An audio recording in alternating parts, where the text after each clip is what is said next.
So good morning, happy Friday. I'm Martin Kremers. I have the honor to serve as Dean of the Mendoza College of Business.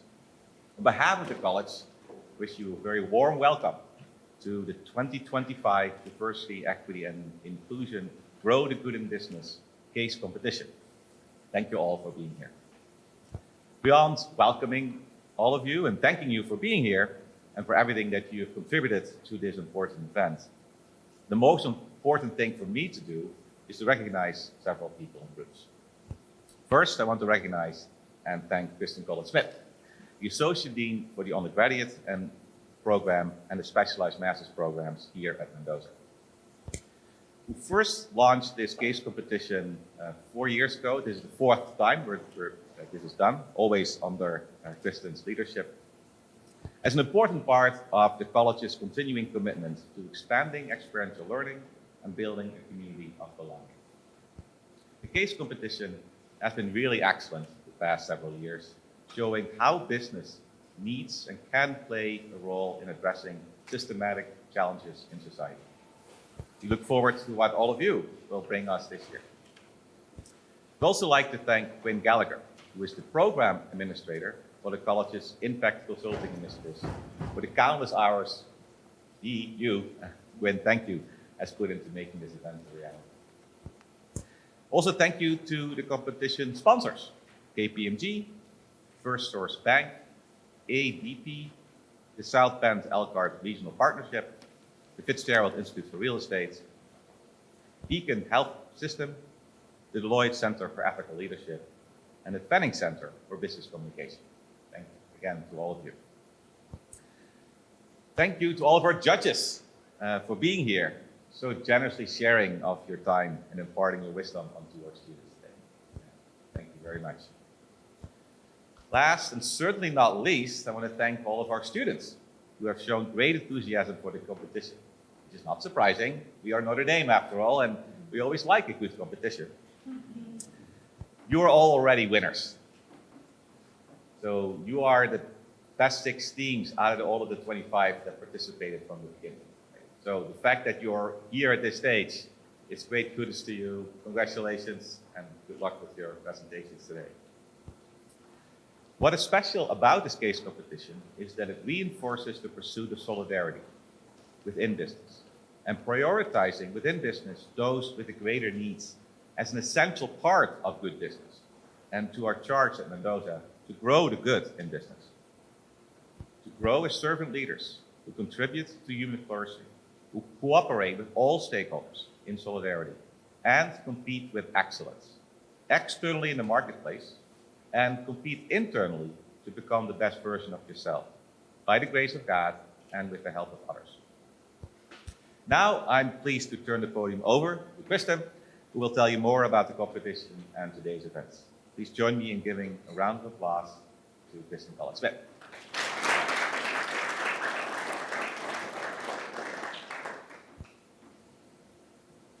And go Irish. Okay, so good morning, and thank you, Dean Kremers, for that generous introduction. And I'm really excited to have you all here for our 4th DE&I Grow the Good in Business case competition. So as the Dean said, in Mendoza, our belief is very clear.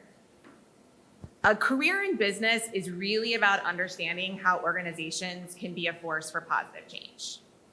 And so through our courses and then experiential learning like this case competitions, our students really live out that belief while at the same time sharpening their business skills, problem-solving abilities, and leadership.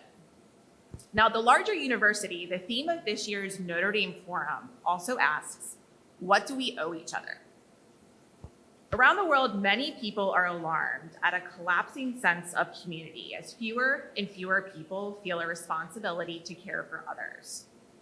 With a growing emphasis on individual rights and freedoms, how should we think about our responsibilities to one another? So the DE&I Grow the Good in Business case competition embodies both the college's mission as well as the theme of this year's forum, by challenging our students to tackle real-life problems with innovative business solutions. In the past, we've seen some fantastic ideas come to life as they address critical issues like the wealth gap, financial inclusion, and health equity. This year, the focus is on how businesses can increase access to high-quality childcare. As you'll hear, our students have explored how businesses can reduce the barriers to essential support. Their solutions recognize that inclusive workplaces, these are workplaces that understand and support the diverse needs of their employees, including families. That it's not only becoming more accessible, this childcare, but also it's important to retain and attract top talent, and then ultimately give everyone the chance to thrive professionally. So today, this is the culmination of many weeks of intense effort. So since March, our talented undergraduate and graduate students have poured their energy in developing these solutions, benefiting from the guidance of our faculty, our supportive sponsors, and experts. So I personally have witnessed firsthand the application of our students' business education, their interdisciplinary thinking, and their impressive leadership, problem solving, and teamwork. And it's been an inspiring journey. And today we're really excited to present our top 6 teams, 3 from the university's undergraduate program and 3 from Mendoza's graduate programs. So get ready to be really impressed. So on this day, I'm also very proud of the collaborative spirit and dedication that every student, faculty member, staff member, alumni, and our community members who have contributed to this important initiative. So now I'm going to turn the floor over to my colleague and partner in bringing all of this to life, Quinn Gallagher.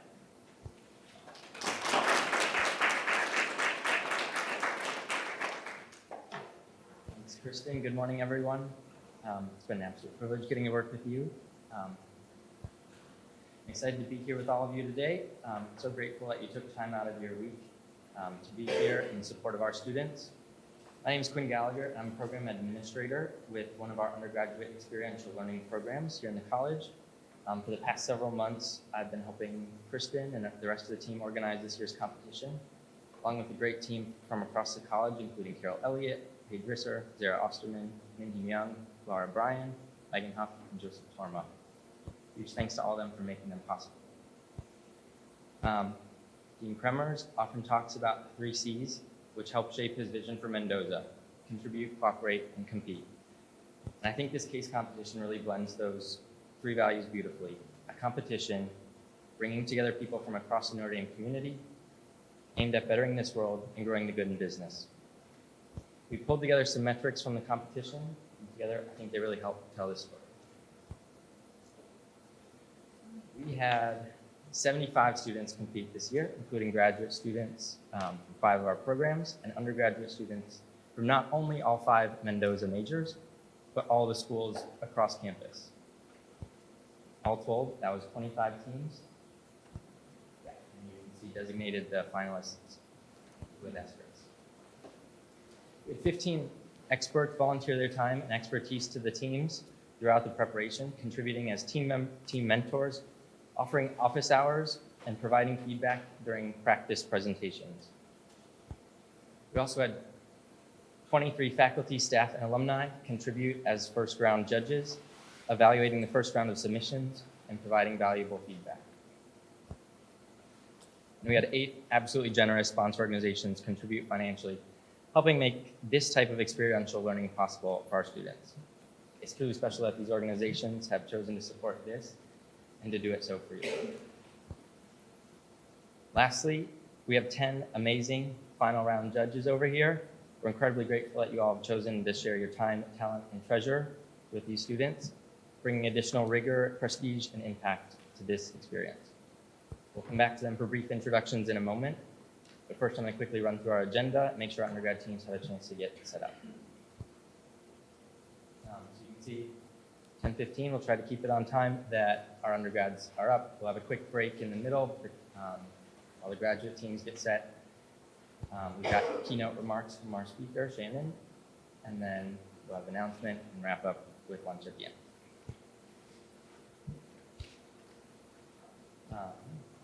If I'm not forgetting anything, I'd like to invite the top 3 undergrad teams to please join Kristen out in the hallway to get ready, get mic'd up, which will help get to the practice rooms for those who are on deck.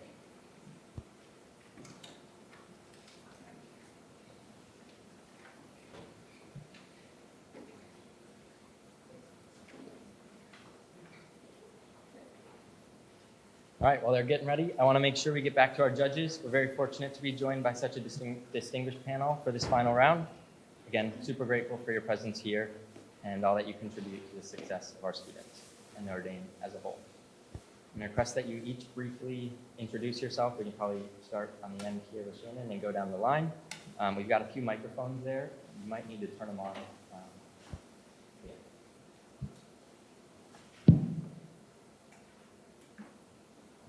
Feel free to just put it on stage. Hi, everyone. I'm Shannon Carstens. I'm an audit partner at KPMG in Chicago. And I will be speaking later, so I will keep it very brief right now. But looking forward to hear all your presentations. Hello, everybody. I'm Sarah Burke. I am also an audit partner at KPMG, but out of the New York office. And the types of clients that I focus on are in the consumer markets, pharmaceutical, and life sciences industries, and also an underwriting grad. I'm Kirsten Wilcox, and I am the Center Director for the brand new campus or Center for Kindercare Learning Center that's being built here on campus. So this is very near and dear to my heart, so good luck. Good morning, everyone. My name is Dr. Amanda McKendry. I'm a faculty member here in Mendoza. And I feel like I have the best job on campus, which is enhancing the business communication skills across our university community. I've coached thousands of students delivering presentations, and I regularly present workshops in industry on topics focused on business communication and civil discourse in the workplace. Hi, my name is Mandy Merritt. I've been at Notre Dame for 19 years in athletics. So I'm an athletic trainer, physical therapist, and I'm sure we're all, but mom of two that have lived this process. So I believe I was asked to be here because I always have an opinion and will challenge most of your things. Morning, everybody. My name is Loren Akenya. I'm the Vice President of the Diverse and Emerging Markets Channel at ADP. So I support our sales associates as they work with organizations and associations that specifically support business owners from underrepresented communities. I also have a 1-year-old at home, so this is very near and dear to my heart. She just got dropped off at daycare today. Good morning. I'm Juliana Herring. I'm with First Source Bank. I've been with the bank over 20 years and in commercial finance over 25 years, and just excited to be here and hear the presentations today. I have 3 children, and so it hits close to home. Thanks. Good morning, everyone. Michael Nixon. I'm the Director for Diversity, Equity, Inclusion, Belonging at Beacon Health System, right around the corner here.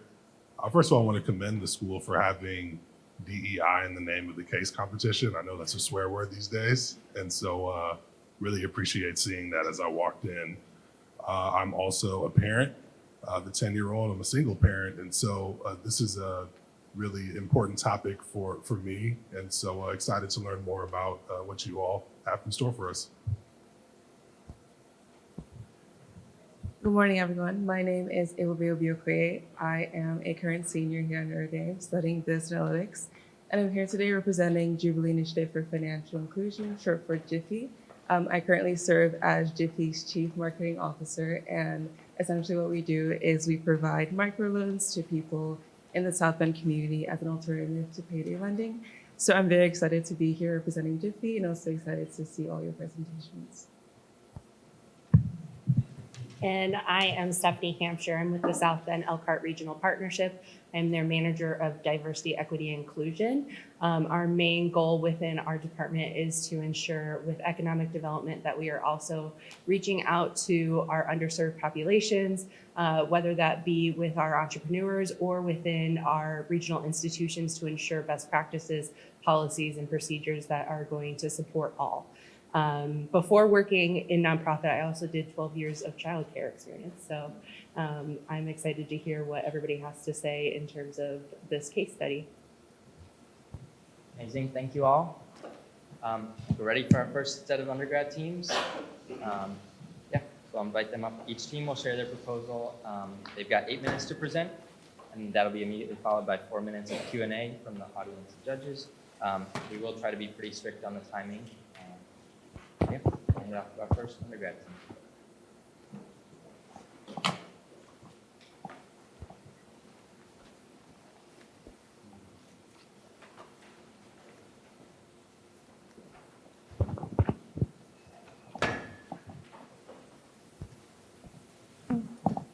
Good morning.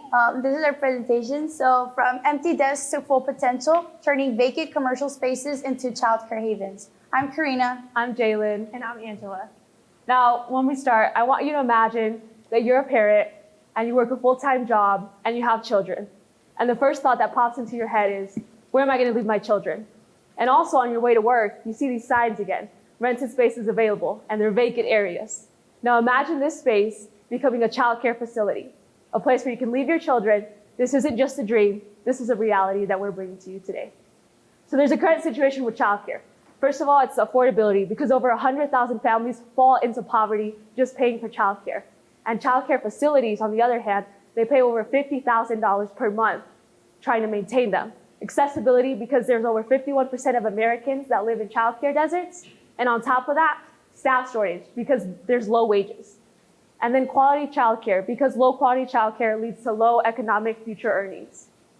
So we want to draw to your attention Los Angeles, which is our pilot city, because there's a correlation between childcare scarcity and poverty lines also.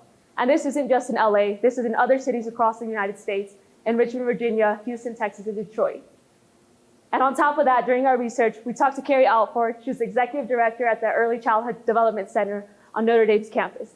Something that stuck out to us is that she said that the Notre Dame professors love the Notre Dame Center because it's 5 minutes closer than the St. Mary's Center, which is something that stuck out. So this is what got us thinking about real estate markets. So for some context, the pandemic really affected the commercial real estate because it forced these companies to go remote. And so what we see now is that there is a slow return back into the office, but many companies have remained hybrid or have just gone remote. And so right now, the vacancy rate across the board is 12.8%, which is the highest it's been since the Great Recession. And what we see now is that these office buildings are trying to make themselves more attractive through having new amenities to have a better workplace for their tenants. And so what we proposed in our solution is to have these commercial real estate investment firms have childcare facilities inside of their commercial buildings. This would help with accessibility by minimizing the childcare deserts, and the parents would have their children nearby. We plan to model an affordable housing to cater to low-income families, and we will have high-quality childcare with having feedback from the parents. So our 20% promise is to give priority of these childcare facilities to the office tenants, their children, and we will reserve 20% of these slots for low-income families. And we are able to fund these centers through tax incentives and reduced vacancy to generate more money for them. Now, we would like to highlight the boldness of the solution as it is a key differentiator for our idea. First, as we are repurposing the vacant office spaces and turning them into childcare center, we are increasing the real estate value, making this a business-friendly solution. Next, as we are creating opportunities by addressing both childcare shortages and office vacancies, making our solution opportunity-driven. We can also say that this has a long-term impact as it provides a sustainable, high-quality childcare that benefits both employees and the economy. And lastly, it is developmentally focused as we are focusing on high-quality care that fosters children's cognitive, emotional, and social development. Next, for our timeline of implementation, we came up with a 42-month timeline with the first 6 months strictly for research and development. Following that, government and community engagement between 6 to 18 months, investment and property coordination 12 to 24 months, construction and design for those 20 to 36 months, and lastly, launch and strategic growth at the 36 to 42-month mark. Now, talking about risk and mitigants, we identified 4 main risks with our solution, the first one being location viability. And the way we'll mitigate this is by focusing on areas with sufficient demand for childcare by piloting first in LA, then expanding to other major cities. And we will repurpose these vacant buildings following models like Trader Joe's has which transform old schools in food deserts to meet community needs. The next risk is codes of safety and regulations, and we will prioritize properties that are already meeting these baseline childcare facility requirements and focusing on those first floor units. Staffing and demand, we will partner with colleges and create a student staffing pipeline, as well as follow examples like New York City's, where streamlined background checks accelerated hiring without sacrificing care quality. And lastly, affordability, where we will leverage public-private incentives to reduce costs. Now, talking about metrics of success and future scalability, we wanted to bring to your attention an example from New York City's Child Care Initiative and its $25 million tax credit abatement to show you that this is possible. And this was used to combat the childcare desert crisis in New York City that incentivized property owners to retrofit spaces into childcare centers, which had a great impact overall on the community. For our model specifically, we will evaluate the economic impact by measuring reduced childcare costs and increased workforce participation, as well as scalability will be judged by cost effectiveness and replicability. And so what this model shows right here is that how the childcare facilities have spread out their expenses. And what our model does is reduce how much they have to spend on rent so that they could reallocate that money into staff wages and supplies, creating a higher quality childcare facility. Our solution strongly aligns with Mendoza's values, growing the good in business. First, through community impact, because parents lose $35 billion a year having to take time off of work and stay home with their children. And then we have financial and ethical integration, where families can save on childcare and they can use that money allocation to spend in the economy elsewhere. It's not just good ethics, it's good economics. And on top of that, combining community and company. Our model unites public, private, and nonprofit sectors to address the childcare crisis in a way that benefits every stakeholder involved. It's not just generating sustainable jobs in childcare, it's generating competitive and quality childcare. Thank you. We will take any questions.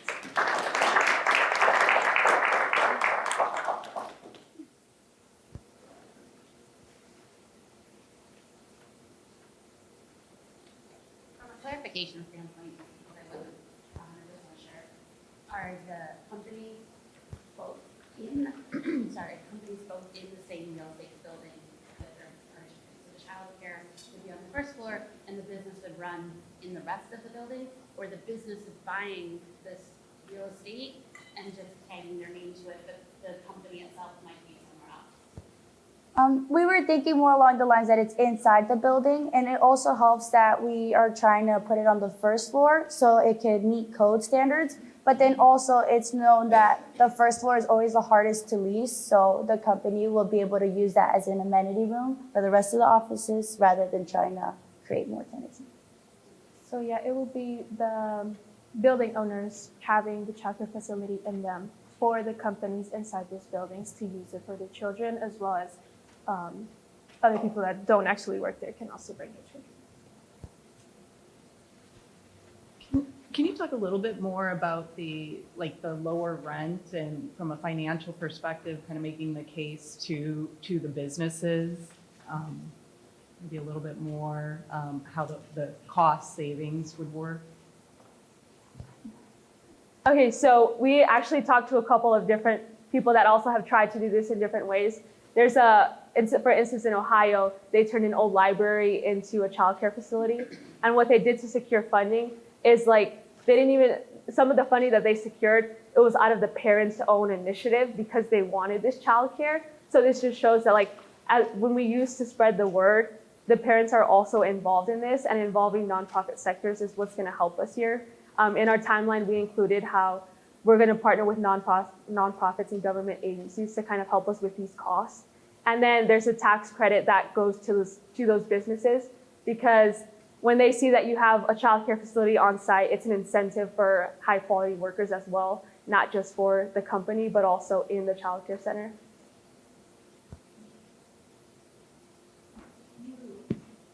About how the reason that there is space available is because of the remote and hybrid working arrangements. What were your considerations of that, given that you're expecting people to come into the office to use childcare facilities that are close to their work? If they're actually not at work, but they're will be attractive for them to come back to work due to these amenities. Also, it will be good for the company as we are attracting different perspectives and just some factors that are possibly preventing them from coming to work. And what we're trying to say is like there are some companies that have gone remote, and so they won't really necessarily need it. It's for the companies that are trying to get their tenants to come back into the office, and so the tenants, it's going to be hard to get them into the office if they can work from home. And so if they could take care of their child there, they're going to be like, I can't because I need to take care of my children. So by having it inside the building, they'll still be able to have their children taken care of while they're at work. So it's just trying to get them to pick their office building over another office building that has better amenities at this point. So we're starting to see that trend. One of the four areas of opportunity I think you guys outlined early in your slides were the staffing due to low wages and accessibility of daycare teachers. Can you speak more on how this program will address the hiring of those teachers and their wages? Yes. So when we talked to a couple of childcare facilities, this is something that they emphasize because on top of the low pay, people also prefer just to go into like public education or things like that because they're guaranteed time off work, those little breaks between school years as well. So what we're doing with this model is instead of having those bigger costs being infrastructure, we can reallocate that money to staff wages specifically.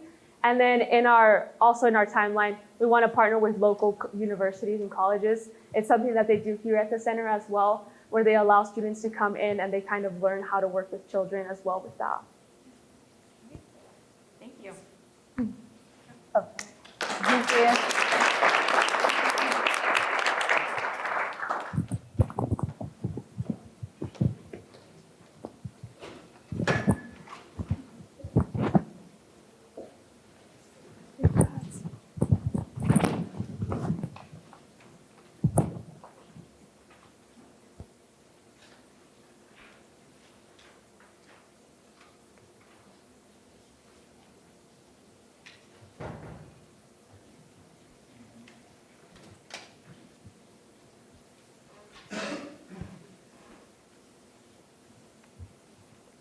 Children are the world's most important resource.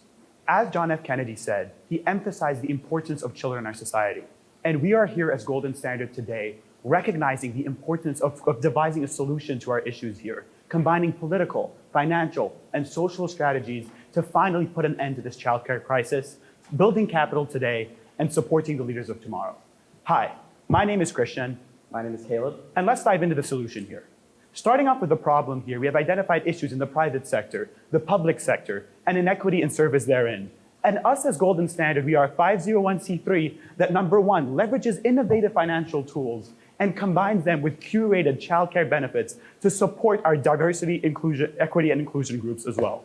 And in the long term, we sustain socioeconomic equity and long-term economic growth thanks to our solutions here.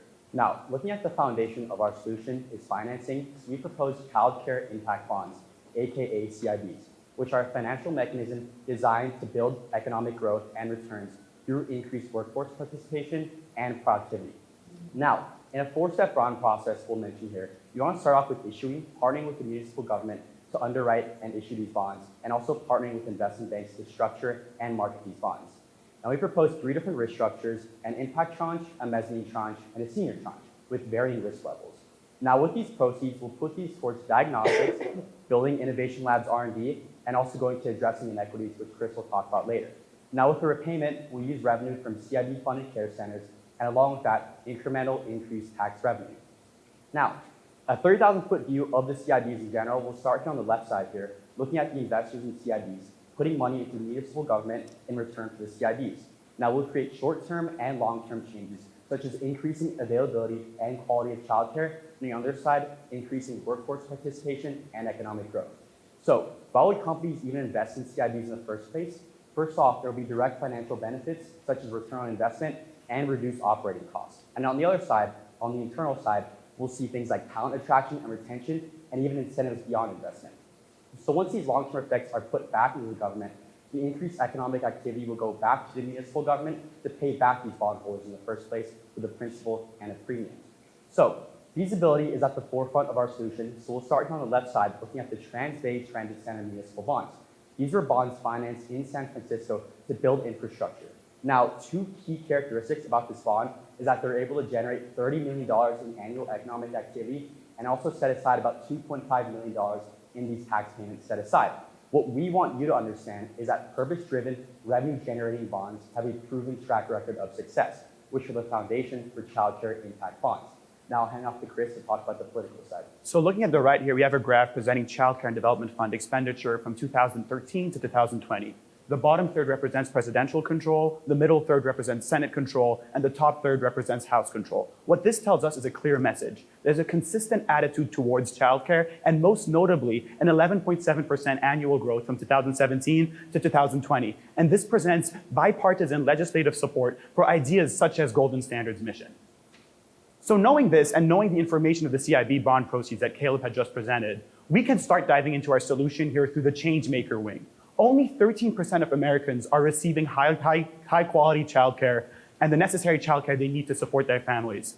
We're going to take those CIB bond proceeds and put them into 3 phases, starting off with diagnostics, followed by innovation, and finally culminating in the implementation scheme to address this inequity, which will take the bulk of our funds here, equating to $75 million. So starting off with phase 1 diagnostics, we have developed a series of metrics to educate parents and guardians and families as to where are the best cities to move to. How do their cities support them? How do the cities support DEI initiatives as well? And how exactly can we put pressure on municipalities to make a change to ensure that childcare is top-notch and enough for their citizens as well? For example, in the middle, families are able to access this app and they're able to see how exactly the municipality is satisfying the needs of DEI groups as well. And finally, there's an advocacy side as well, being able to communicate with representatives, being able to communicate with House representatives such as Rudy Yakin in the St. Joseph County as well. Moving on to phase 2 innovation. We want to foster an intellectual, financial, and cultural environment that supports childcare through technology, which is innovation labs here. An example of the source technology that we want to develop, that we actually developed, is this QR code bracelet that helps nonverbal children communicate to the people around them and be part of society. And this is all that Golden Standard is about. We're taking those innovations, we're taking those diagnostics to guide our phase 3, which is addressing inequity. We looked at 4 stakeholders here. We looked at people of low English proficiency, rural workers living in childcare deserts, hourly workers, people of color, and we devised a series of programs such as translation, construction, childcare programs, and curated culture programs as well to celebrate diversity. Now, looking at the timeline of our solution, we want to start off with foundation building and ending with expansion and scaling of Golden Standard. We want to start in 2 or 3 pilot communities to begin and put Golden Standard in these communities, and along with that, issue bonds at $100 million every year for 10 years. We'll market these to investors and then put these funds into building the app development, going to R&D in the innovation labs that Chris mentioned, and also building these childcare centers at around 21 to 22 per year. Now, after we finalize these economic metrics and expand Golden Standard, you hope to have Golden Standard go all the way across the nation.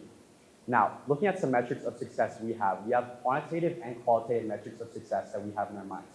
We can build 83,000 new high-quality childcare slots for children, putting 80,000 people into the workforce to stay and remain, especially women and people of color, and we can generate about $2.8 billion in annual economic activity.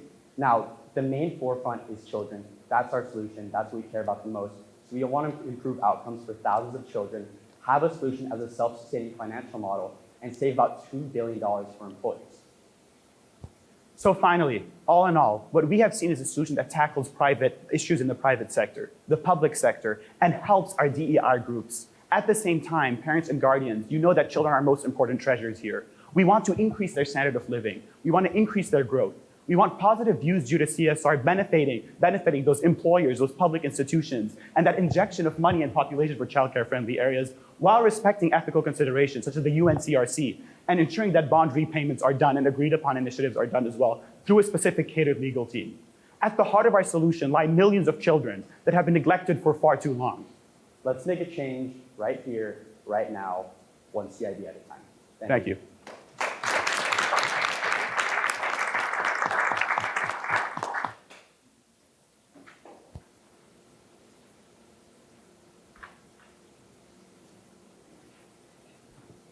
Thank you for your thorough presentation. A question about education and outreach. As we mentioned earlier in the remarks, financial literacy skills and knowledge are a challenge, and it seems like your solutions require some level of financial literacy to understand how the program works. How might you educate and bring awareness to some of the most vulnerable populations that you talk about in the presentation? I think that the essential part of our solution is obviously funding. We want to make sure it's feasible. So with these solutions, that's kind of where we'll take this funding from the CIBs to go towards building this solution. And I think that our solutions are they're quite straightforward, but we want to take it a step further by making sure and ensuring that these solutions can get funded in the first place. I think that's where kind of that feasibility aspect comes in. And another thing as well is, if you could please go back to the slide with addressing inequities. So another thing here as well is that multilingual childcare staff are also complemented by support networks, because we know that financial literacy is already hard for English speakers, but in general it gets harder for immigrants, people of color as well. And we want to ensure that those bridges are those bridges are crossed as well, and that we want to make sure that these support networks cater to them. So these support networks will help them with financial literacy and also ensure that linguistic challenges are not an issue as well.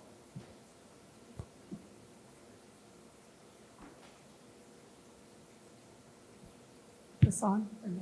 Yeah. I was just wondering, what is the timeline? You talked about $100 million bonds that you're going to do for 10 years, right? Like, what is the startup time before you're able to start opening some of these centers?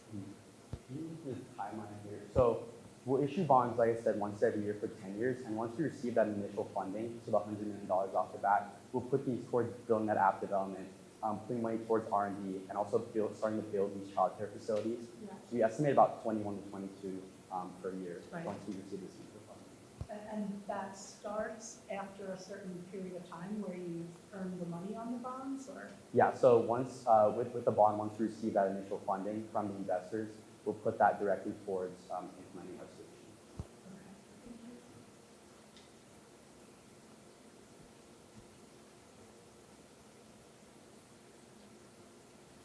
Thank you. Maybe I have another one.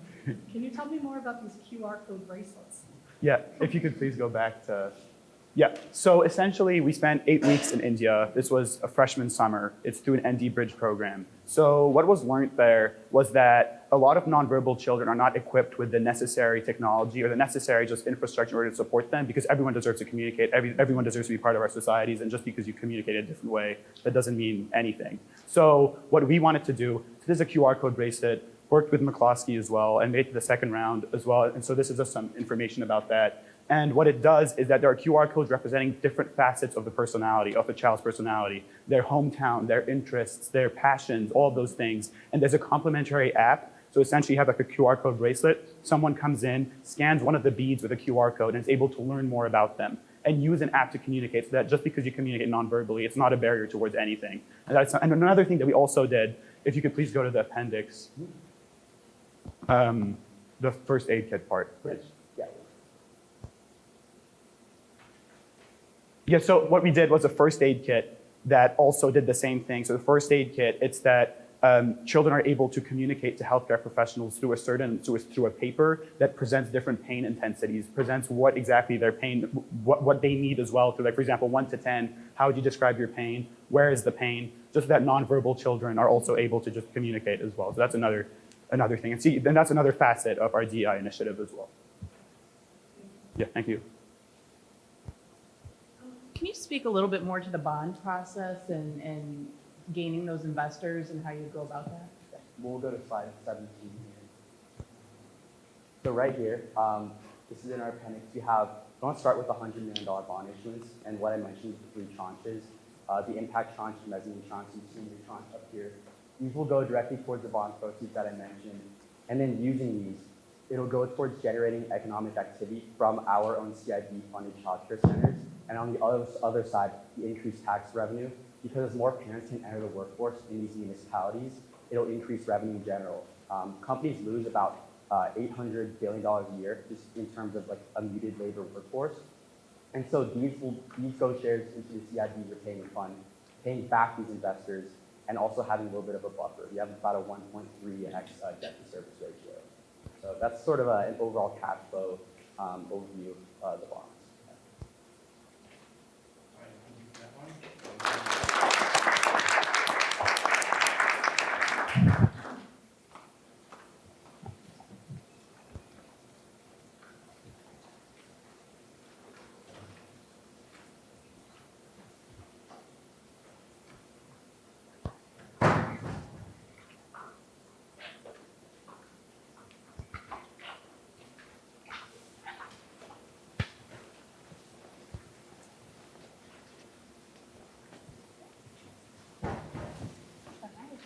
Good morning, everyone. We're Team KMK, and today we are redefining workplace childcare because it's as simple as ABC.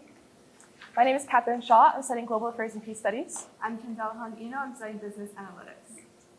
On the side here, you can see two pictures of us with our moms when we were younger.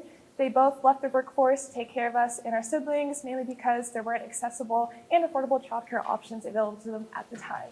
So our core issue here is that caregivers don't trust the current available options to them regarding childcare, especially as two women who also want to have families of our own one day, but still honestly want to keep our careers. It's really concerning that 24% of women leave the workforce within their first year of having children, which leads to many issues in the future. So what is a reliable, high-quality childcare option that employers can give to their employees?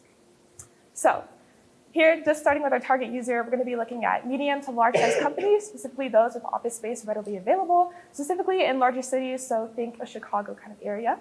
And also, we're going to take an employee-focused approach.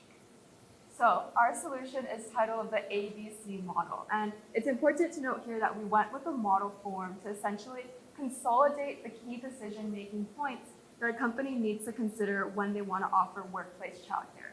So we have it titled ABC for accessible, budget-friendly, and customizable, which we'll be going over in the next slides. So for A, we have two options for accessible, and this can either be on-site educational care or hourly time off. So on the top, we see on-site educational care for ages 6 and below, acting as essentially like a pre-K, and the minimum age to start enrolling your child would be 12 weeks, considering the typical maternity leave a mother would receive. The company needs to also choose what childcare provider they would like to go with to staff the system, but our recommendation for this would be KinderCare.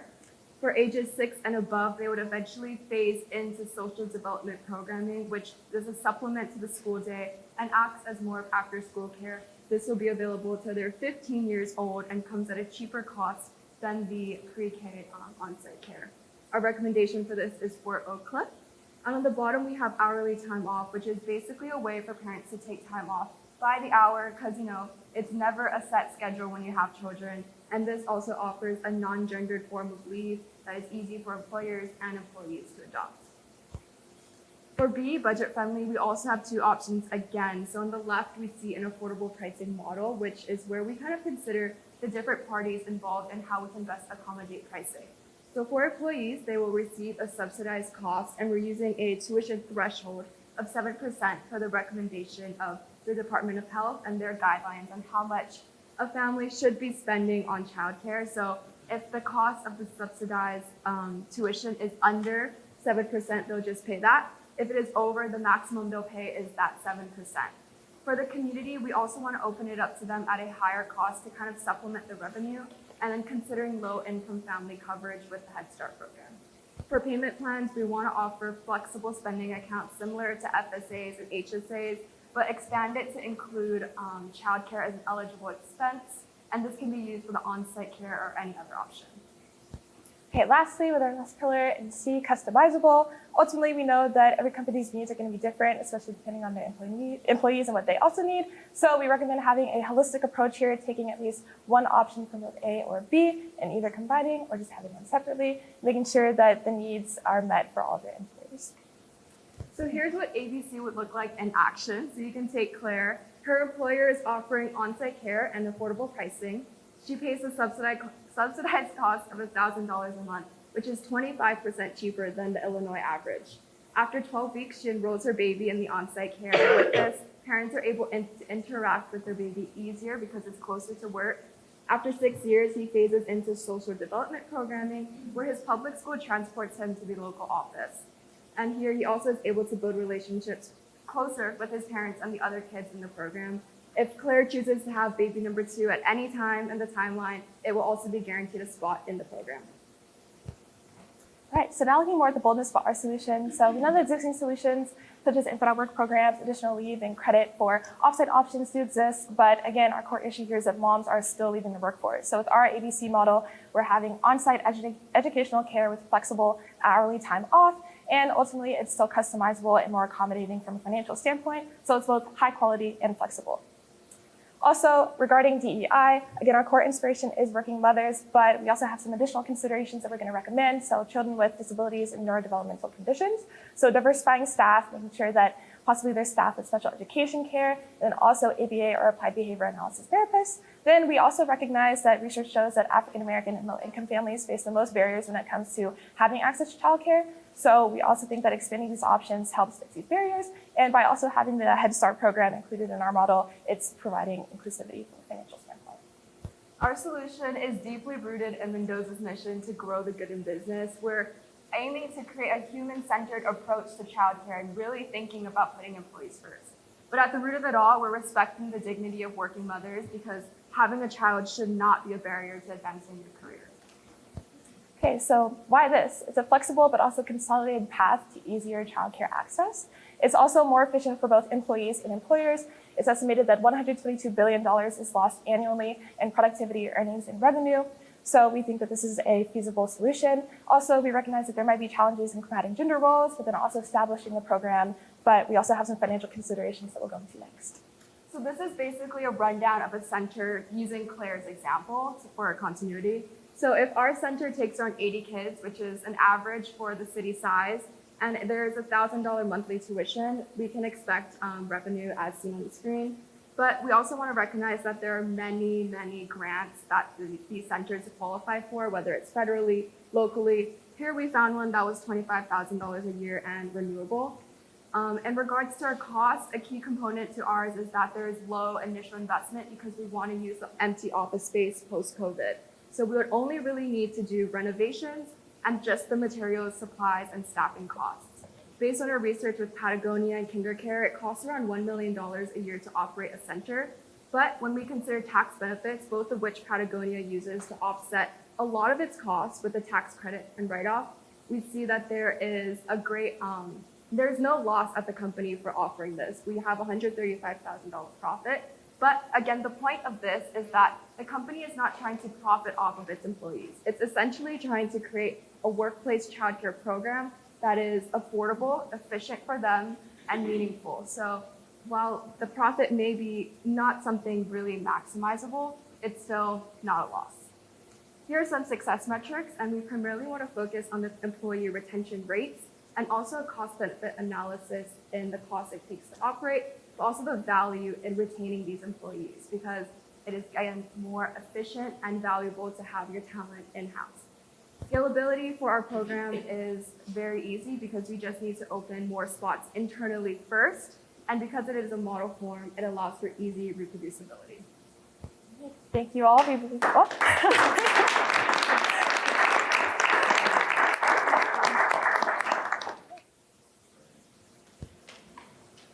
So the one question I have and that we stumbled across ourselves is the idea of when you have more than one child. I saw that you sort of addressed, your second child would have a guaranteed space. But at some point, and I'm sure you can speak on this, there's just not enough room or the waiting list becomes so long. And the waiting list, like I almost need to put in that I need a childcare spot before I get pregnant. And so what would be your idea of expansion or being able to, if this becomes something that women are attracted to, or men for their children, if it gets bigger than company, right? So company employees are 1 ratio, but I may have 2 or 3 children. So what might be an idea of how you manage expansion? Okay, so building off of the idea that, again, it is a model, and in an ideal world, multiple companies will adopt our model, right? And I think offering, again, to different types of companies, you could eventually consider collaborations across nearby offices because we are focused on city and denser areas. So if there are spaces available in, say, a partner office nearby, then maybe you could have your child there and it would still be relatively close and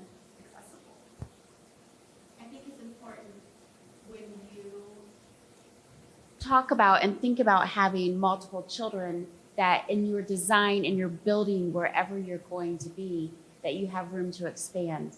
Right now, I can only talk on the KinderCare that's being built here on the campus. I know that I will have 2 classrooms that will be completely finished, that won't be filled, but we're anticipating that those spots will be filled. And so we're already going to have those ready, so when we have those multiple children come in from families, that we have a spot for them.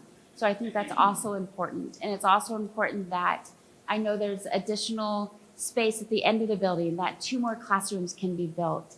So just, you have to keep in mind that you're going to have those families that have more than one child, and the wait lists are horribly long. You know, I'm coming from Head Start, and those wait lists are long also. And so you really have to think about, how are we going to make sure that we're taking care of the children of all the employees that we have working for whatever company that is.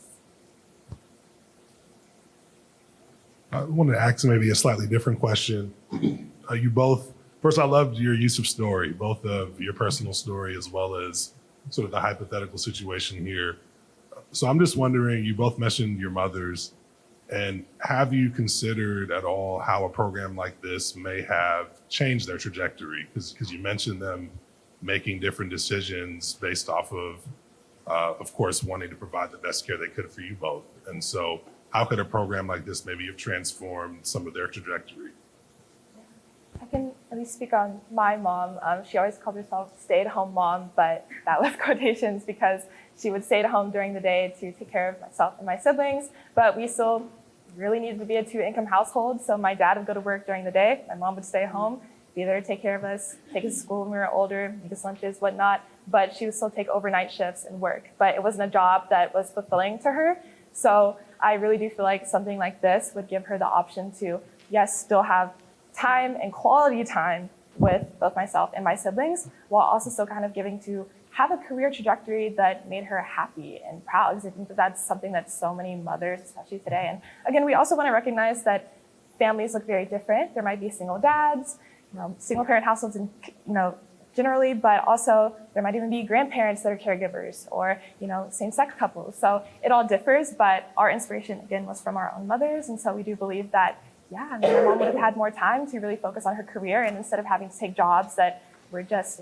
for extra money, she could have done something that actually made her happy. Just for my personal story, my mom actually never went back to the workforce. Yeah.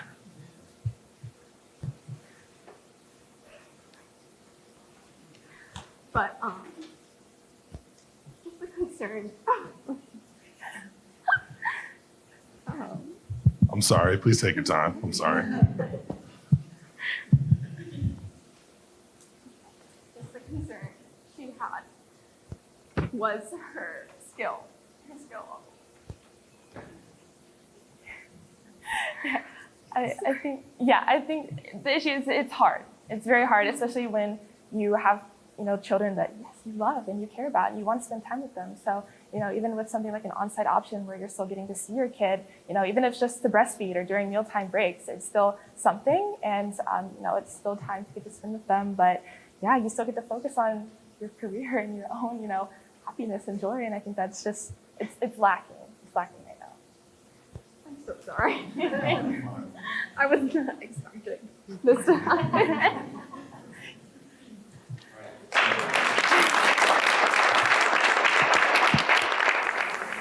All right, welcome back, everyone. We've got the graduate teams up now.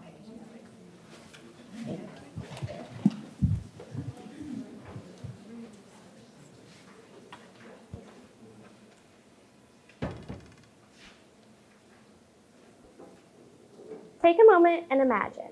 You're 1 hour into your 7-hour shift, and you've just received a call letting you know that the high schooler who normally babysits for you can't come in for the 3rd time this week. You frantically look for other childcare options, and once again, you find none. Hi, my name is Anna, and today, alongside Clinton, Karina, and Liliana, I'm super excited to bring to you our equitable access app, FlexCare. Click, Connect, Care. Childcare deserts are a super prevalent issue where there's a lack of accessible childcare in these areas. This is a big issue for both employers and employees for a plethora of reasons. The majority of women have noted that employer childcare benefits is a large reason of why they choose a position. We focused in on the manufacturing industry specifically, within which women make up only 29% of the manufacturing workforce. If we could increase this to just 35%, a large portion of the job vacancies currently could be filled. FlexCare bridges this gap, not only strengthening workforce retention, but also overall employee well-being. And this is happening right in our own backyard. The South Bend Elkhart region is a major manufacturing hub, within which 0% of major manufacturers offer childcare subsidies and only 1% offer sick childcare benefits. This, coupled with the fact that manufacturing shifts often need 24-hour coverage and typical childcare availability covers only a portion of that, is a super unresolved and unsustainable issue. Now, you may be wondering, why an app? Like Anna said, sometimes parents just need childcare with the click of a button. FlexCare is going to be an elective employee benefit application. And as you can see, our app is going to include mapping of how close a provider is to you, as well as review and bios about the provider, and the availability so their schedule can match yours. FlexCare is going to offer a plethora of different options, such as home-based care, drop-in centers, part-time care centers, and even structured educational programming. Now that you know about the user benefits, let me tell you a bit about what the employer is going to gain. We're going to offer tiered memberships for this app, so the employer can choose how much of the child care coverage they wish to provide for their employees. Doing this is going to be able to boost the retention and attendance of their employees while enhancing the trust and availability for the employer. For the provider themselves, we plan to partner with nonprofits to help expand their voice and mission and support our onboarding and certification for these providers. We also want to offer platform fee waivers and financial incentives. At FlexCare, our mission is to expand access to affordable, high-quality childcare in the manufacturing industry. We will do this by supporting working families, uplifting providers, and strengthening communities. Through our ethical partnerships, we will create long-lasting change in the manufacturing industry. You might be wondering, how will FlexCare enter into this market? And we answer through collaboration and partnership with local governments, nonprofits, and early childhood education coalitions that are already attempting to expand the provider pool here in Indiana. And this is all for the benefit of our external stakeholders, being parents and employee users. The feasibility is known. There was a prior success or pilot program nationally through Deloitte and the Manufacturing Institute, where they analyzed manufacturing industries that offer child care benefits. They saw an 80% employee opt-in in these incentives that dramatically improved their turnover rates. We'll follow legal compliance with the state of Indiana and have those credentials and licensing on demand for users through our platform. It's scalable and cost-effective. This is an elective insurance that employers will provide their employees. We'll have low operating costs for credentialing and licensing through our partnerships. And then it will benefit everyone, employees, employers, and providers. This is a simple timeline. Our first year will begin by establishing trust in the region and partnering with those providers that are offering credentialing and licensing, and we'll provide providers a place to land through our app.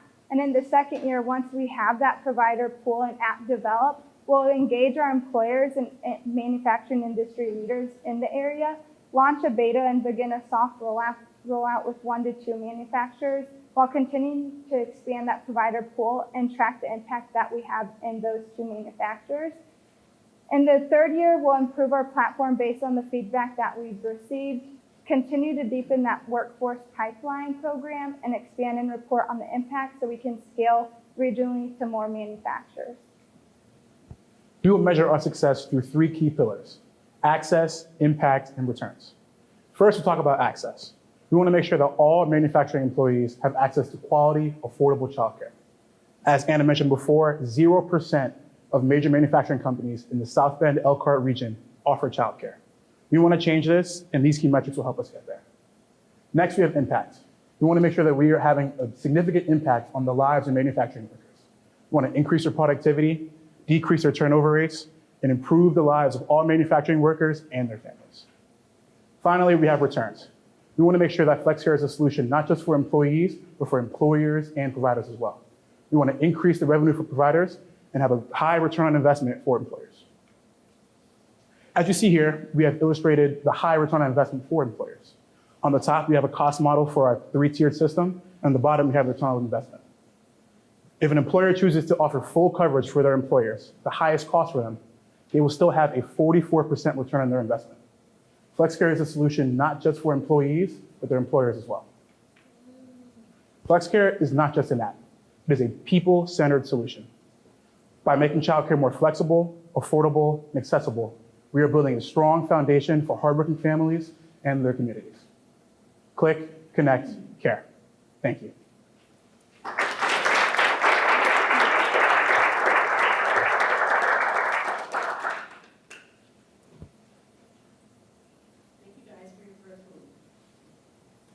Thank you guys for your presentation. A quick question about the choice to focus on the manufacturing community. You mentioned, I think it was 20-something% of employees are women. Can you kind of walk us through what made you guys zone in on that industry specifically? Yeah, that's a super interesting question, and I think Liliana would be best equipped to answer that. So I personally grew up in the South Bend Elkhart region, and the manufacturing industry is home. My father has worked in the industry my entire life, and my mom began in the industry, but when she needed childcare for obviously myself and my siblings, she had to find another career. And this is a need that I've seen in my family. My aunts have lost jobs in search for childcare. So this region we focus on as a pilot program because 1, it is the RV manufacturing capital of the world, and 2, there are no providers at the early hours that are needed for childcare for those workers if you're a single parent. And those hours can be a 3 a.m. drop-off or a 5 a.m. And right now there's inconsistencies in that because you have to find an unconventional care, and what we're trying to do is provide quality childcare at those hours. Your beginning example was as if your childcare provider had canceled. Can you speak to the safety protocols and aspect of your app that you would put in place for those single-use times? Yes, of course. I would love to answer that question. Karina, could you go to our web?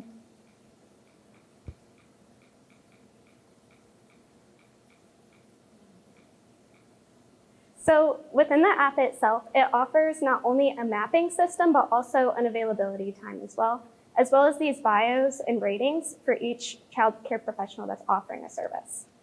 So for those single-use times, you would be able to hop on the app and go to the availability services and match not only your availability with the child care professional's availability, but also with the information given through their bios and the ratings of them. We also, could you go to the liability?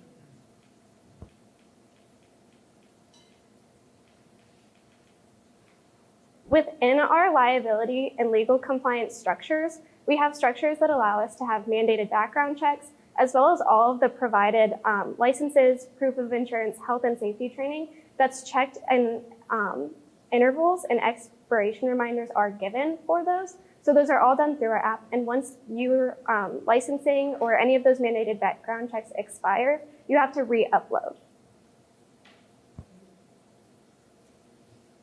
Going back to your choice to focus on the manufacturing industry, do you think your solution would look a little bit different in other industries or in just talking about childcare here as a whole? I'd love to take that question. Thank you for it. I do think it'll be different for each industry and each region for scalability. If you go to our partner slide, you'll see that we're being very strategic with choosing the Elkhart region as our pilot program Right now, there's a large initiative in the state of Indiana, but also in Elkhart South Bend region for early childhood education. Right now, the state of Indiana is seeing a high need for child care certifications. So they're offering a free or low subsidized cost through the Next Level workforce grant currently in the state of Indiana. So if you haven't gained anything higher than an associate's degree and you have your GED, the state of Indiana will pay for free for you to get credentialed as a quality child care provider. And then with the Indiana Family Social Services, they'll also assist us with doing those compliance checks. So we're not wanting to duplicate any work or efforts that are currently ongoing, but streamline and create a platform where we can all communicate and develop a cleaner workforce pipeline to an area of need. Does this app only be used in case of emergency, or is this something that I could schedule the next 3 months with my daycare provider? Karina, would you like to take that one? Yes, I would. This is something that we want to be able to use for the future as well. That's the idea with the availability, that it's not just for an emergency, but with all our options that you can choose, such as home-based care or drop-in, that you're able to pre-schedule and you'll have childcare that you don't have to think about for a long time.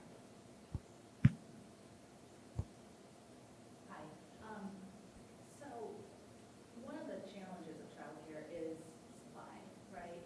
So how are you going to guarantee there's enough supply to meet what the needs are? Yeah, that is a super interesting question. I'd love to answer that one again. Could you go to our next slide? So we have this piece of nonprofit expansion. As Masters of Nonprofit students, we have a lot of experience in nonprofits. So we wanted to see how we could take these childcare deserts and fill them.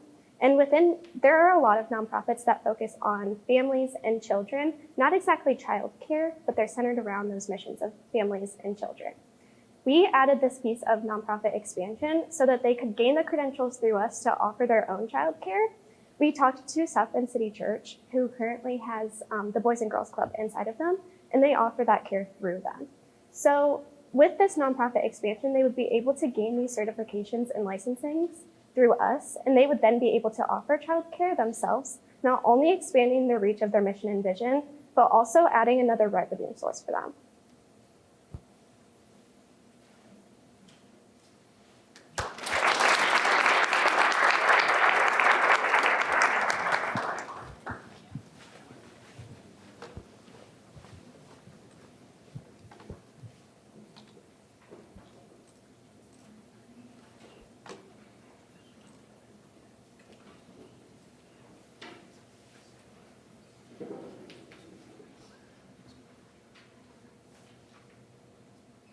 Sorry, we've got a limited amount of lapel mics, so we've got to wait a little bit on the grass side.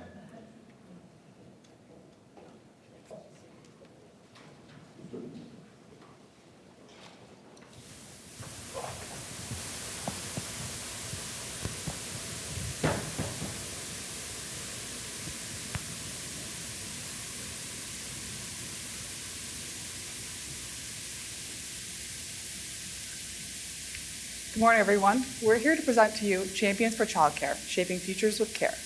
One of the most pressing DEI issues in America today is that childcare is inequitable, inaccessible, and way too expensive. My name is Megan. I'm joined here with my MSM peers, Zach, Jack, and Robin. And first, there are some people we'd like you to meet. Me and my mom, Colleen. Now, my mom worked her entire life to become a doctor, biking to med school class in upstate New York winter, working a part-time job all the way through med school to achieve her dream. And faced with the decision to balance her passion for medicine and the care for kids, she felt like she had no choice but to walk away from her calling. She's always said that if she had a quality part-time childcare option, she would have taken it in a heartbeat. Now, my mom's story isn't unique. 53% of working mothers have left the workforce temporarily or modified their hours due to childcare responsibilities, and 57% of women feel held back professionally. This isn't just a parenting issue. It's a societal problem that disproportionately affects communities of color. On average, Black families spend over half of their annual income on childcare costs, And as you can see, Black and multiracial families are much more likely to experience job disruptions due to childcare.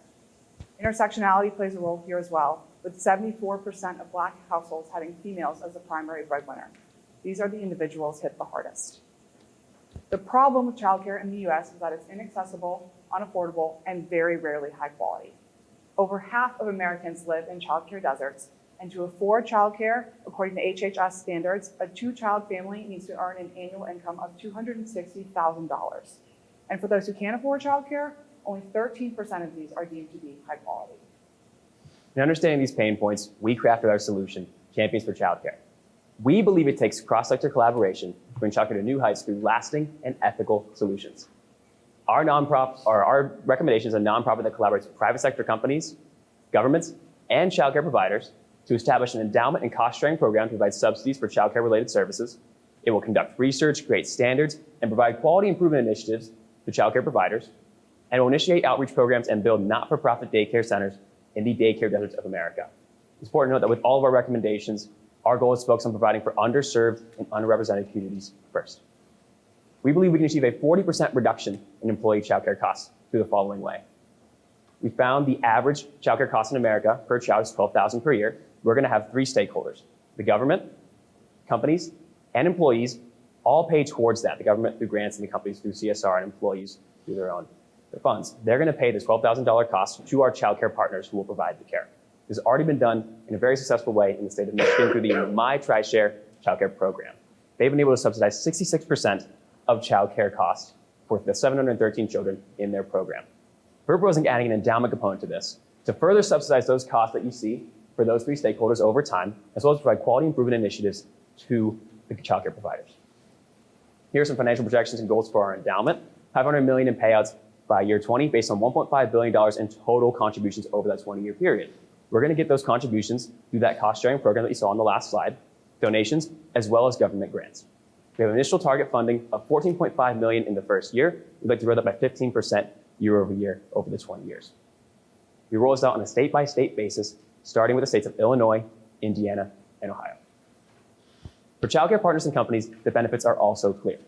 Childcare partners will receive quality improvement initiatives from the endowment, such as on-the-job coaching, maintenance expense help, as well as tax and grant navigation that will help them increase the quality of their care while also reducing their costs. For businesses, we've done extensive research showing to them that they can actually have a positive ROI for childcare-related services. $23 billion is lost due to childcare-related productivity issues by businesses annually. But businesses do not have to be part of this statistic. Take Patagonia, for example. They've achieved a 95% retention of mothers with young children, and they can recoup 90% of those costs for their childcare-related services through the following ways. 50% is recouped through tax benefits. 30% is also recouped from their employee retention. Another 11% comes back when you take into account employee engagement. But we've seen estimates from KPMG show that there are some other intangible benefits that you can't quantify in those 3 buckets. When you take those into account, that number can reach as high as 125% ROI in the short term and 521% in the long term. A key piece of our recommendation is taking the approach of an engaged scholar. So engaged scholarship is overlap between scholarship and engagement, and it focuses on co-construction with community members.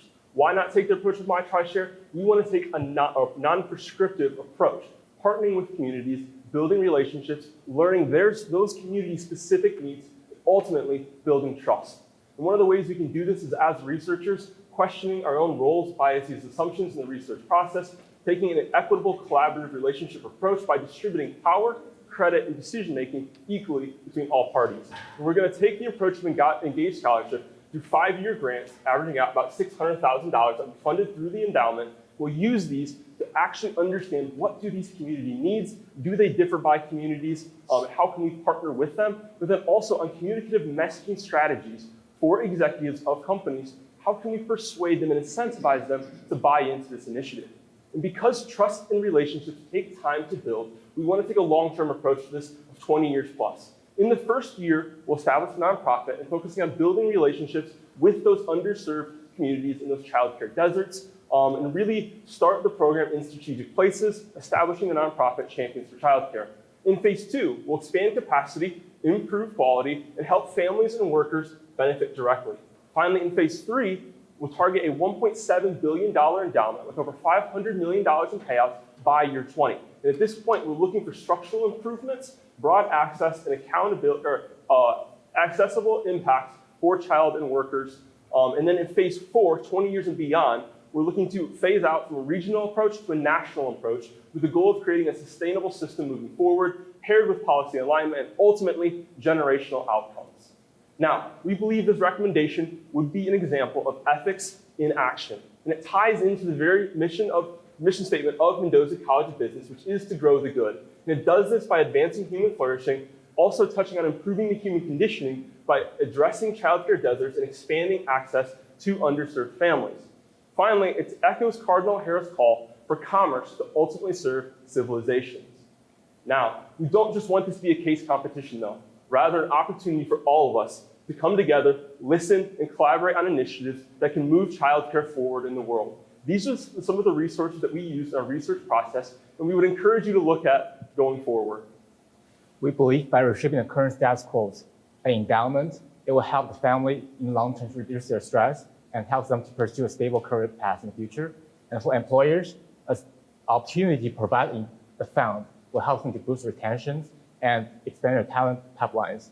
Finally, for child care providers, we believe it will help them to strengthen their current workforce, hire more staff, and expand their capacities. That's why we believe having this endowment benefits everyone in the society. Now, my mom was able to work as a full-time physician for 2 weeks. Her dream and her kids, a seemingly impossible choice. Our proposal prioritizes the parents, the passion, and the profession. So will you join us in playing like a champion for childcare today?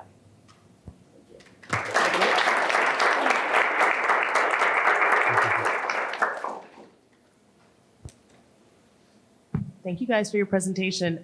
If you could go back to the slide for the funding where the 12,000 is coming from. So when you mentioned the 8,000 from the employee, is this the employees is this mandatory for all employees for a given organization, or is this for the employees? I'm trying to understand whether an employee is required to or buying into this. This is a general cost breakdown, so there can definitely be, this could be like molded around depending on the company and the state and how they would want to tackle this. But the idea is currently if someone would like to pay for childcare, they'd have to pay $12,000 on average. We're going to take that down to $8,000 for a year. And then the state governments through grants will fund the $4,000 of it, and companies will also will fund that as well. In the state of Michigan, they already do this cost sharing program where that's kind of the structure where it has. The employee pays, the company pays, as well as the state of Michigan. Got it. Okay, so for the employee that wants to take advantage of this, the company would be subsidizing this, and then they'd be supplementing it with the endowments for the government grants. Correct. I mean, I think our vision for this would be the state governments and the child care partners would be who we would work with to provide the services to employees and their companies. And the companies could elect, and the employees could elect to join this program. Cool.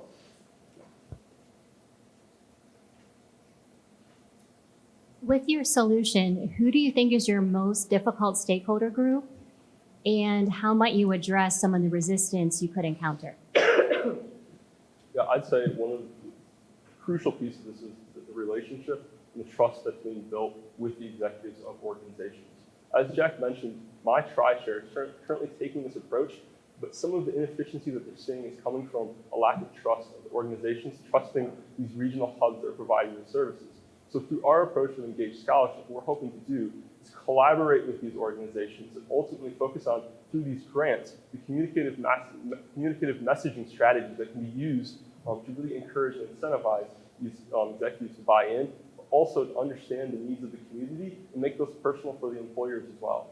I think too, at least when I was speaking to my mom, learning about, like, these are your kids. Like, you want to be able to send them somewhere that you trust, and from this greater kind of plan, being able to have that engaged scholarship approach and really be able to feel like you can hear and your needs are being voiced, and there's kind of that reciprocal relationship, like the trust with the actual families and employees themselves as well.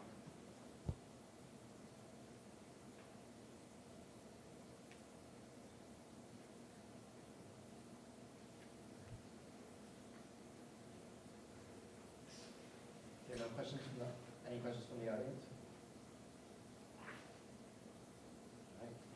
Thank you so much.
Elkhart County has a child care crisis. What do we do? Good morning, I'm Amber Clark, and today with my distinguished colleagues, we will be presenting our case for The Village, a community-based solution to the continuing epidemic that is the child care crisis here in Elkhart County. Together with my colleagues Kelly Griffin, Sabeko Jawanza, and Chris Moorhead, we will address this issue. Did you know that while the Department of Health and Human Services recommends a 7% spend of a family's annual median income on child care, oftentimes families are spending between 8.9% and 16% of that median annual income on child care? Whether you're a parent, an employer, or simply a concerned citizen, the need for affordable, equitable, and available child care is clear. Speaking of parents, let me introduce you to Sue Elk. Sue is a 35-year-old single mom right here in Elkhart County. She works at Thor Industries, one of the premier manufacturers here in the area. Sue is a proud homeowner, and while she makes a good salary, when she looks at her annual expenses and even her monthly expenses, she's often left with just $250 per week to cover the cost of food and childcare for her family. This means that because Sue doesn't have access to that affordable health care, her children may suffer.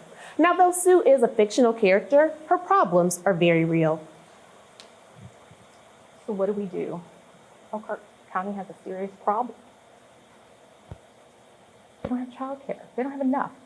So 66% of children go without childcare during the summer. There's a huge disparity between the number of children needing care and the actual childcare resources in Elkhart County. So what do? It's a conundrum. So our thoughts were, we're going to increase the equity of childcare access. We're going to decrease that number 66. The high price of childcare is a national crisis. As you can see, the numbers are huge.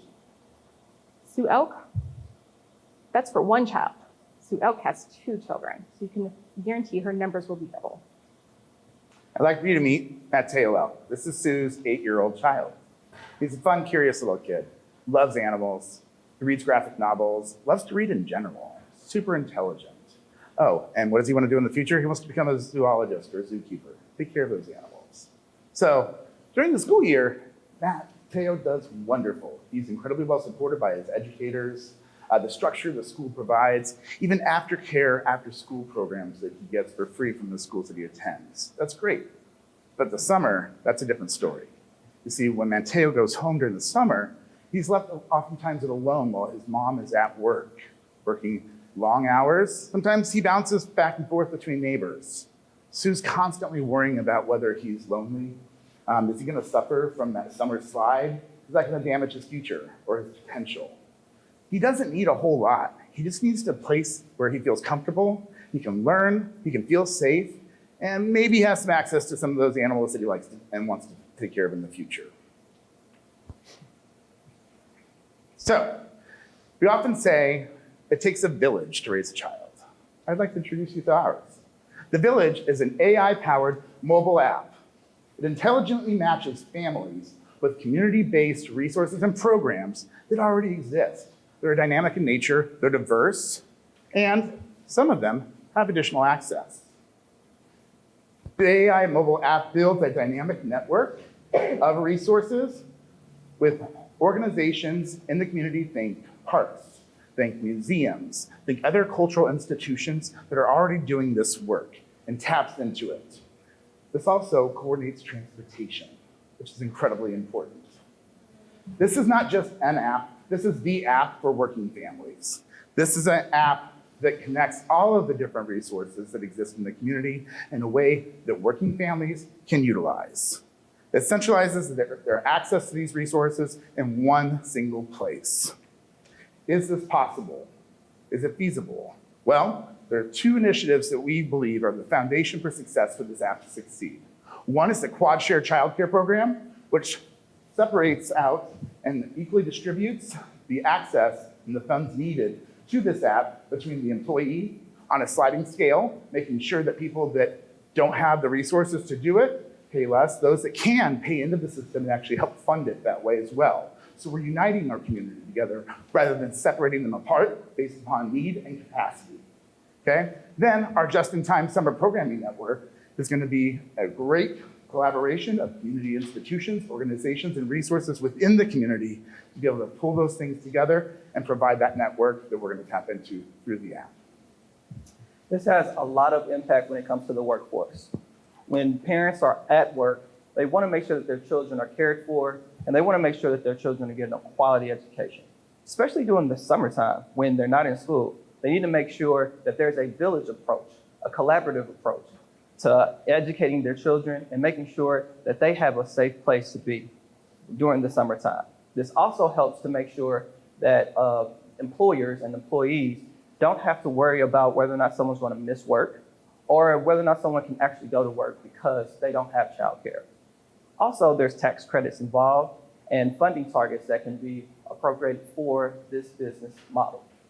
What we want to also do is look at the pilot, look at the summertime. One of the businesses, the companies that we use, having that collaborative effort to make sure that we connect the museums, connect the zoos, connect all of these resources for this summer to be able to see how can someone come to work on time, make sure that someone is able to come to work on a regular basis, and that we pilot with other groups and organizations. This collaborative effort is going to make sure that we sustain this, then we can expand this to other companies, and then maybe even expand it region-wide. So as we continue to grow the Goodman business, we wanted to give you our blueprint, master plan. So we start with the pilot with the community partners, an ethical partnership. We want to know what they have to say. We want to hear the community studies. In this framework, we're going to try to maintain ethical and sustainable business practices and promote the ethical use of AI. I knew you were worried about that because, ooh, AI. And so what we've done is inside our app is we are providing safeguards. So we're definitely looking at that and taking that all into account because we want to protect that personal identifiable information. As you can see, a childcare crisis does exist here in Elkhart County. However, we believe the implementation of the Village mobile app built on the foundation of the Quad Shared Childcare Program and the Just-in-Time Summer Network is the solution and the answer to the question, what do we do? Thank you.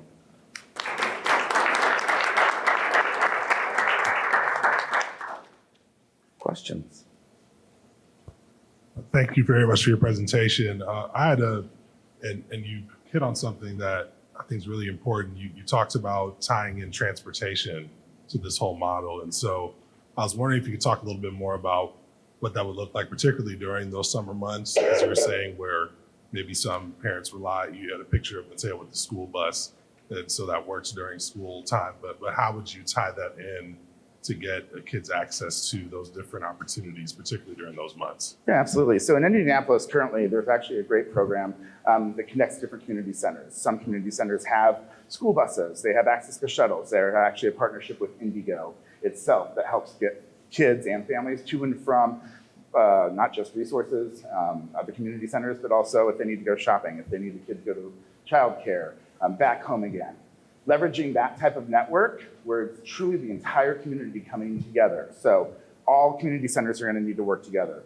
Do schools have access to summer drivers, to summer buses that they can provide? Leveraging those and bringing them into where AI is the key and quintessential tool for this is it is able to go in and look at what is the need, what is the capacity, marry these things up in a very unique way and provide that resource and that solution for the individual family that needs it, but also for those that are monitoring and running the network itself.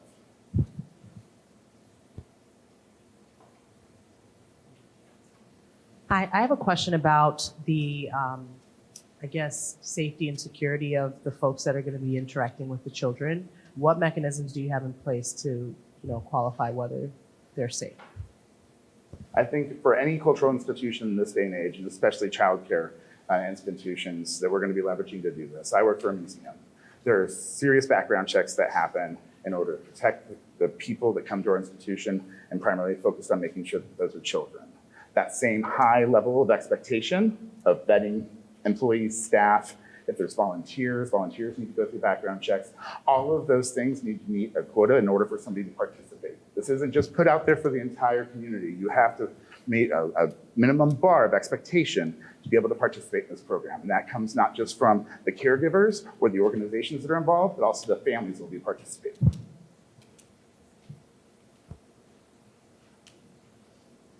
I think our communities have a lot of great opportunities, especially in the summertime, for kids to keep them engaged, but some of them can tend to be pricey.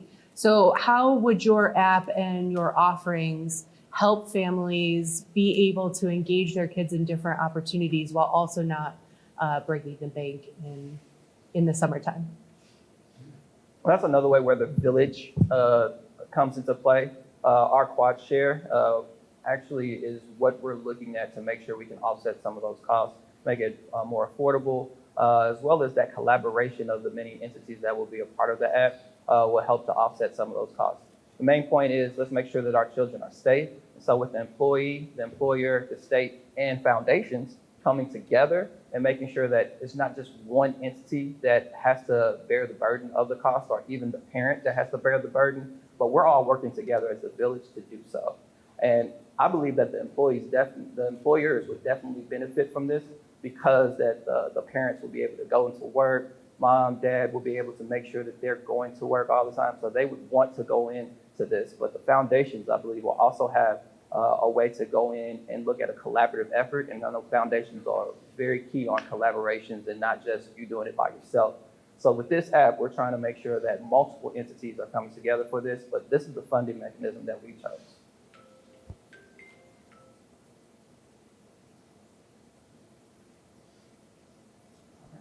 Thank you so much. Thank you all very much.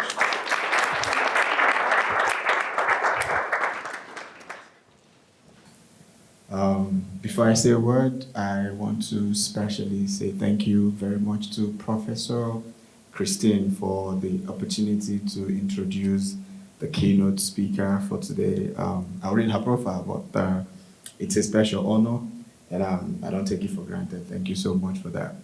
And to all our competitors, the people who participated, I was here last year, so I know what it looks like. Amazing presentations. Thank you for being here and for being so authentic. Without further ado, I want to take the honor to read the profile of our special guest keynote speaker today. So just follow me and just pay attention keenly. The person we are bringing to the stage today is no other person than Shannon Castings. She is a partner with KPMG's audit practice with over 25 years of experience. She focuses on companies in the professional services and technology industries.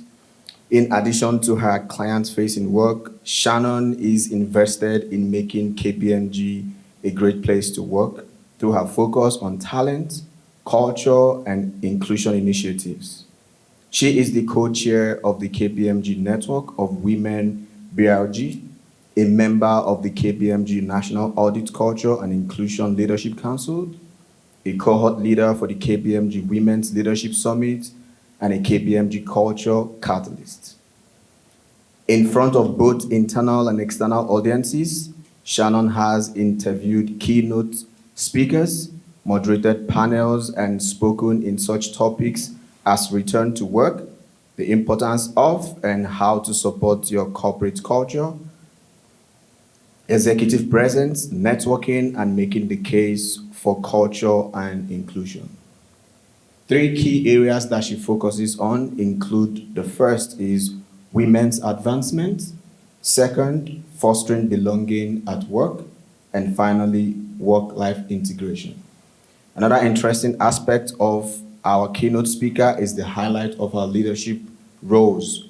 The first one is co-chair of KPMG Network of Women BRG, member of KPMG National Audit Culture Inclusion Leadership Council, cohort leader for KPMG Women's Leadership Council, and the other one of Culture Champion and Culture Catalyst.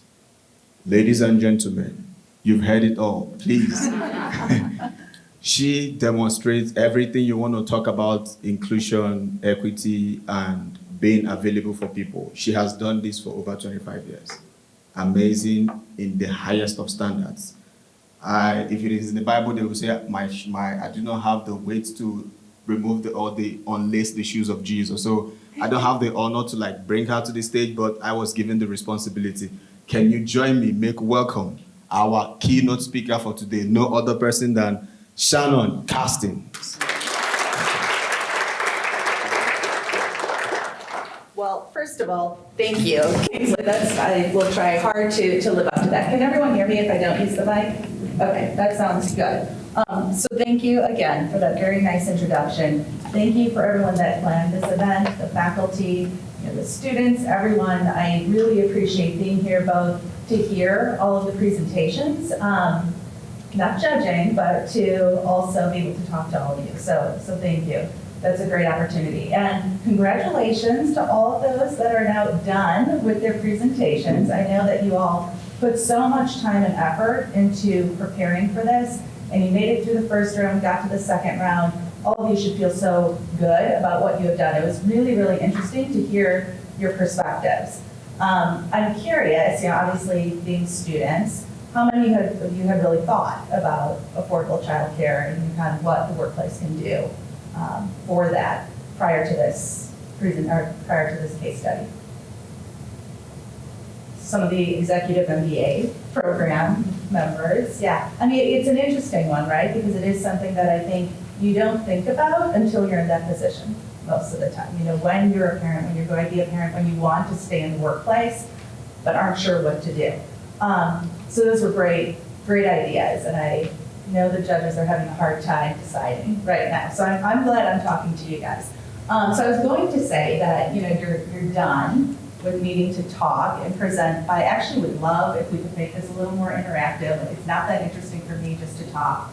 So I'd love to hear comments, perspectives, questions as I go. Certainly don't need to wait for anything. Just put your hand up, and I'd love to chat with you.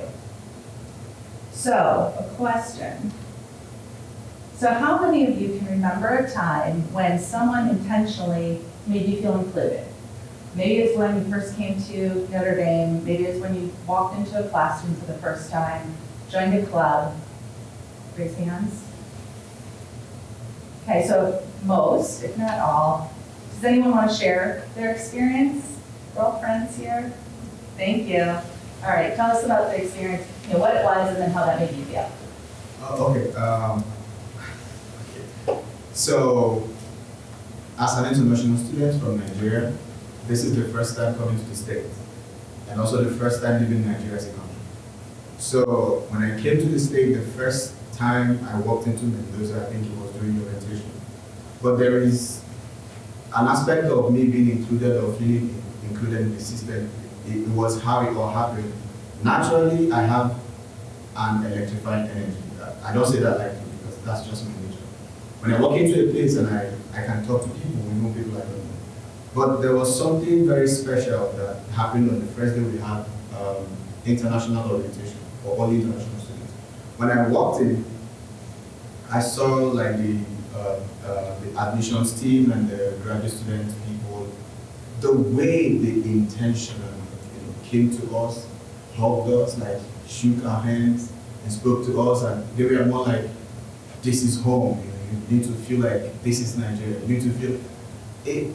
I was not timid, I was not feeling otherwise, but with respect to other people around there, that type of message was just so breathtaking that it made me I felt so relaxed, so calm. And another aspect of being included in the system was, we started the program.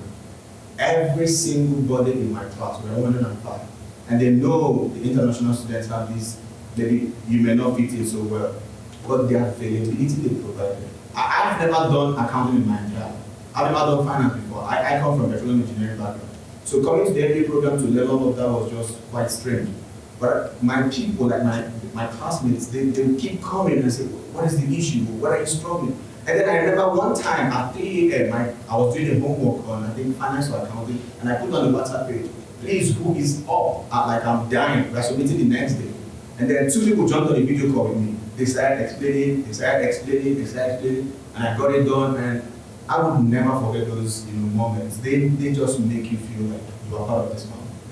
And I try to give that said about it made it feel like home, right? Absolutely. So, the D and the E are a little sensitive right now, so I'm going to focus on the I, which is inclusion, and I think that's something we all agree is a positive, right?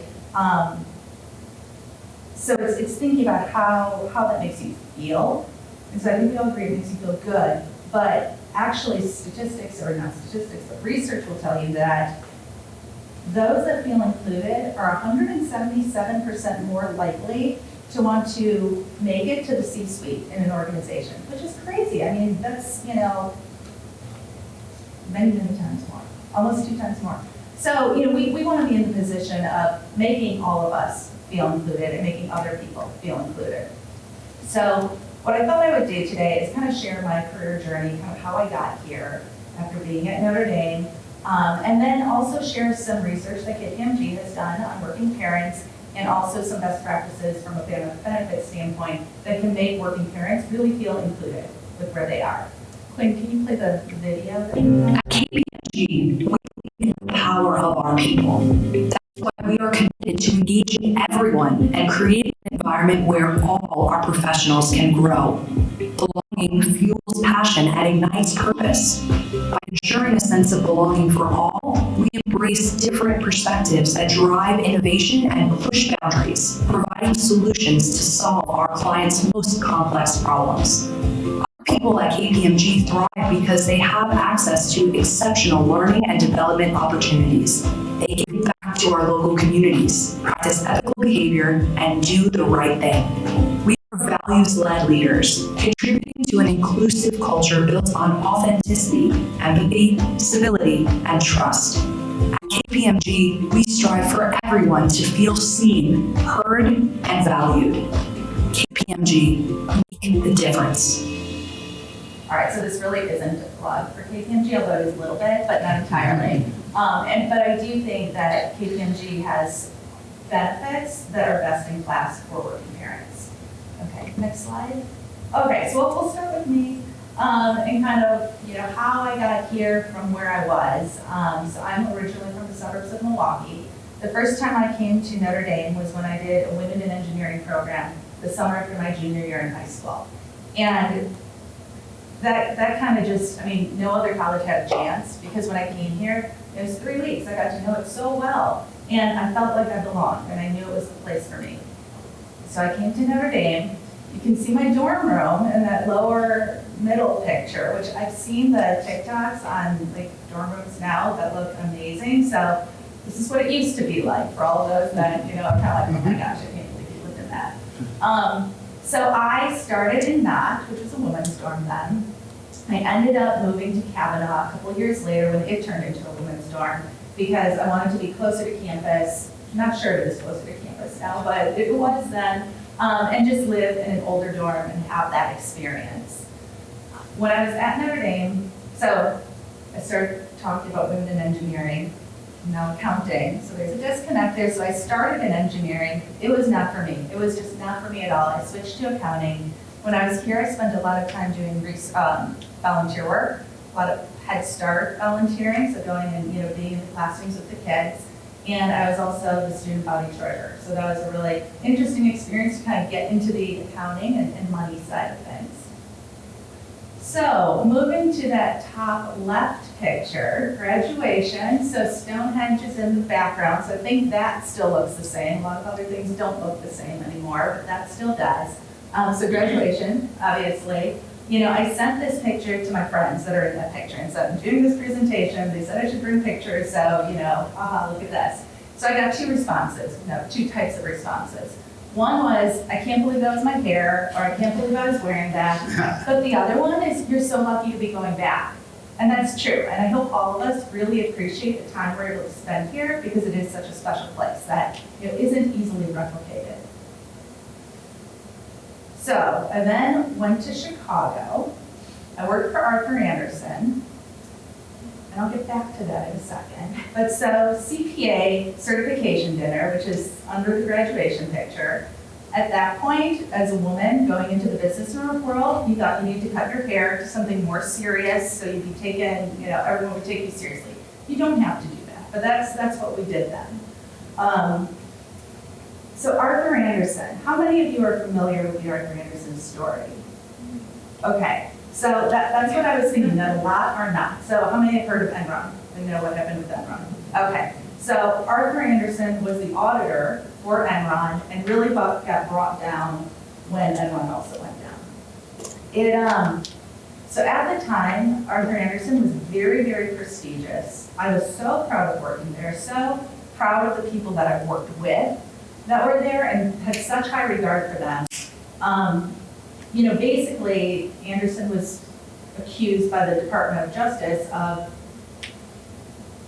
I'm blanking on the word that I want here, and it's not going to be the legal term, but really overlooking the fraud that was taking place at Enron, which is an ethical issue, and which sounds horrible. Made everyone feel horrible for those who A, weren't sure that that's exactly what happened, but B, to be associated with that. Made us feel like icky.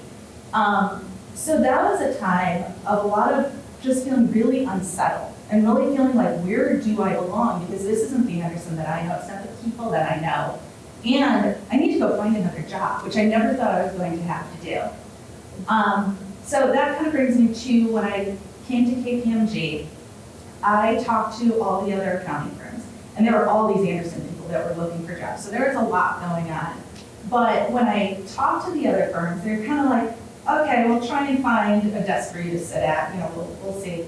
When I went to KPMG, the partner that I spoke to said, oh, you worked on printing and publishing. I can see you working on this client for us.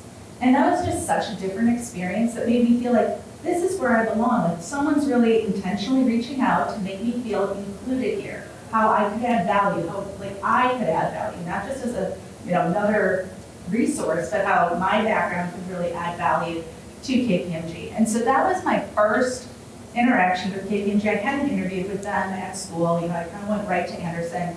And it was so good. I mean, just such that feeling of inclusion. And that, really kept me going for a long time. And I am still at KPMG. So a second example is a couple of years later, I kind of felt like I plateaued. I was a little bit bored and said, okay, I think I want to go get my MBA, like part-time program, full-time work, part-time MBA. At that point, for my job, I was in the suburbs a lot, I was driving all around, I can't do that. I need to go find another job that's just going to be a little bit more reliable and, I'll be able to split my time. So I got another job offer, and I talked to my performance manager about it just to let him know. And he said, well, why don't we just change your schedule? Why, if you want to stay at KPMG, we can change your schedule to make it more manageable for you so that you can also get your MBA at the same time. And that, again, meant so much to me that someone kind of said, hey, we'll make this work for you. You just need to ask. So that's another bit of advice. Always advocate for yourself. I just kind of thought, oh, it's not going to work, so I'll leave. But he really stepped in and made it work for me. I got on one client, it was downtown, so I could manage that, full-time work and part-time MBA at the same time. Okay, so that's KPMG. That's kind of where I am now. So you kind of fast forward, I brought up, you don't really think about childcare until you have to think about childcare.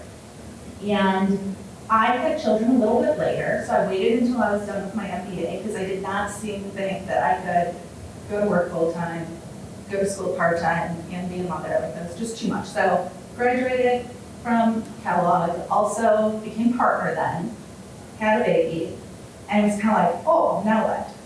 So you can see that middle picture on the top of my son at daycare with the wig. So we talked a lot about affordable childcare. As a partner in a professional services firm, yes, I want to be affordable, but that wasn't my primary concern. So I was very privileged from that standpoint, that a lot of these issues that you were talking about and really thinking through, luckily did not apply to me. But it's still challenging, and you still need to figure something out. Where is your child going to go when you're working? So I kind of thought, oh, I'll probably just do a nanny. It seems like that's what people at my level do. But when I really thought about it, I decided to go daycare because I didn't want to manage another person. My work is managing people.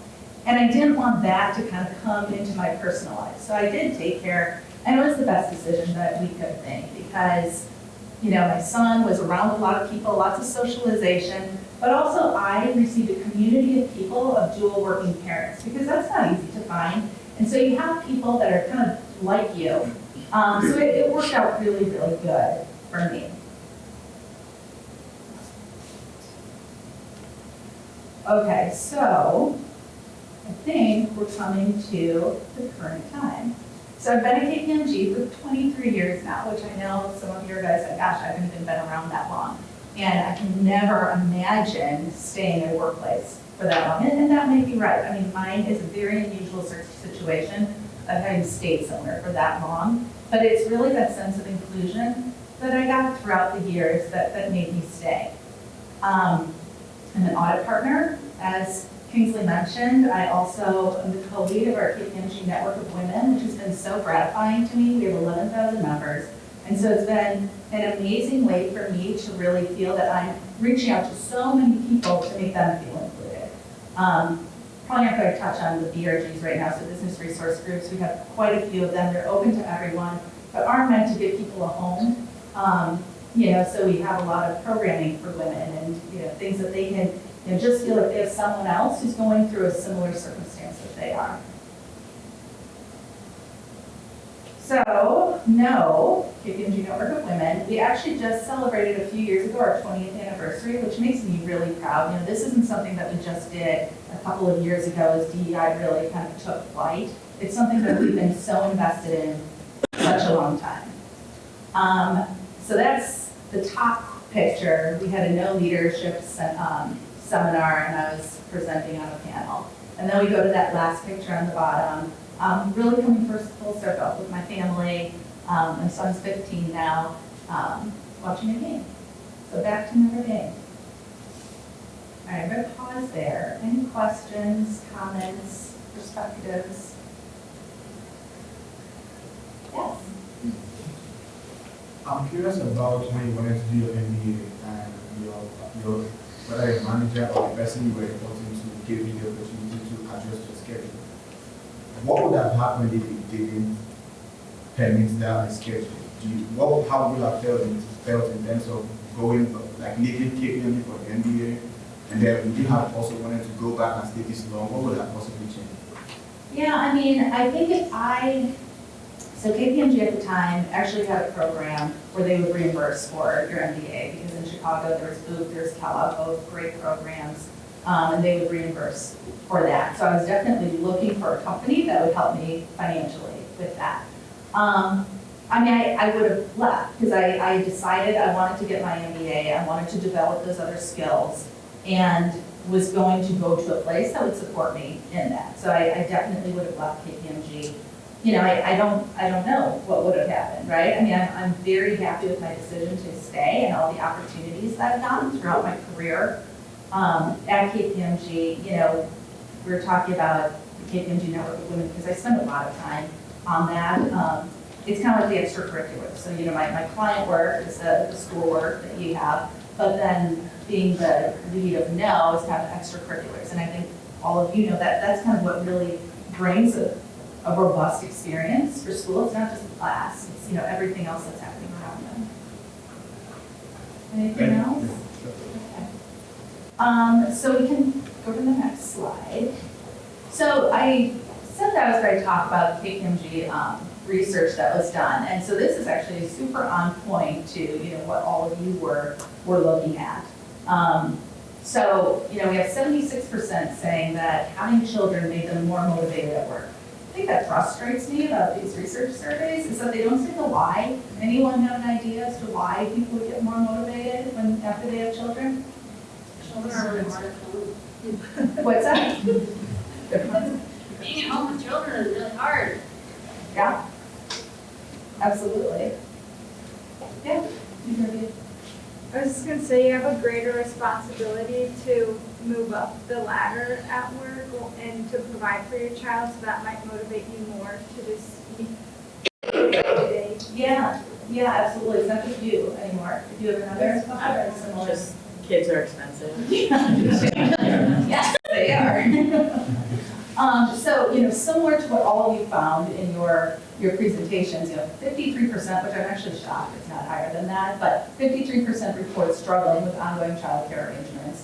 We have 50% seeking more flexible work schedules, and this was done recently, so within the past year. And it's been really interesting for parents right now who may have had children during COVID, and so we're used to maybe more flexibility, more of a remote schedule, and now with return to office, that's a big challenge for a lot of parents right now. And then we have 46% want employer-led programs to help reduce burnout and improve well-being. And I have a quote here. I'm just going to read. It says, working parents report high levels of guilt, burnout and dissatisfaction with their personal well-being due to the pressure of managing work and family lives. Like, you hear that, why would you ever want to have children and work, right? I mean, it's challenging. So why? I mean, that's a question. Next slide. So I'm going to talk a bit about some of these benefits that we have at KPMG to really support working parents. And it was very interesting to hear the ideas that you had come up with, and now I can kind of share some of the things that KPMG is actually doing.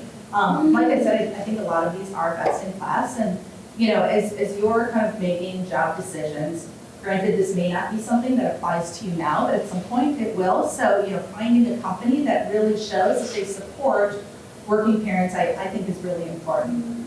So I'll start, I'm not going to talk about all of these, but there's caregiver support. So we have a caregiver concierge service that, you speak to a social worker or a nurse or a therapist that can really help you figure out what should I do? Like, how, help me find some places. Like, these are the criteria I have. Help me find places. And I think, a lot of parents will know that it's easy to go down a rabbit hole and spend hours and hours and hours on doing research. And this kind of cuts that out. They kind of say, we've done the research, we know this, here you go.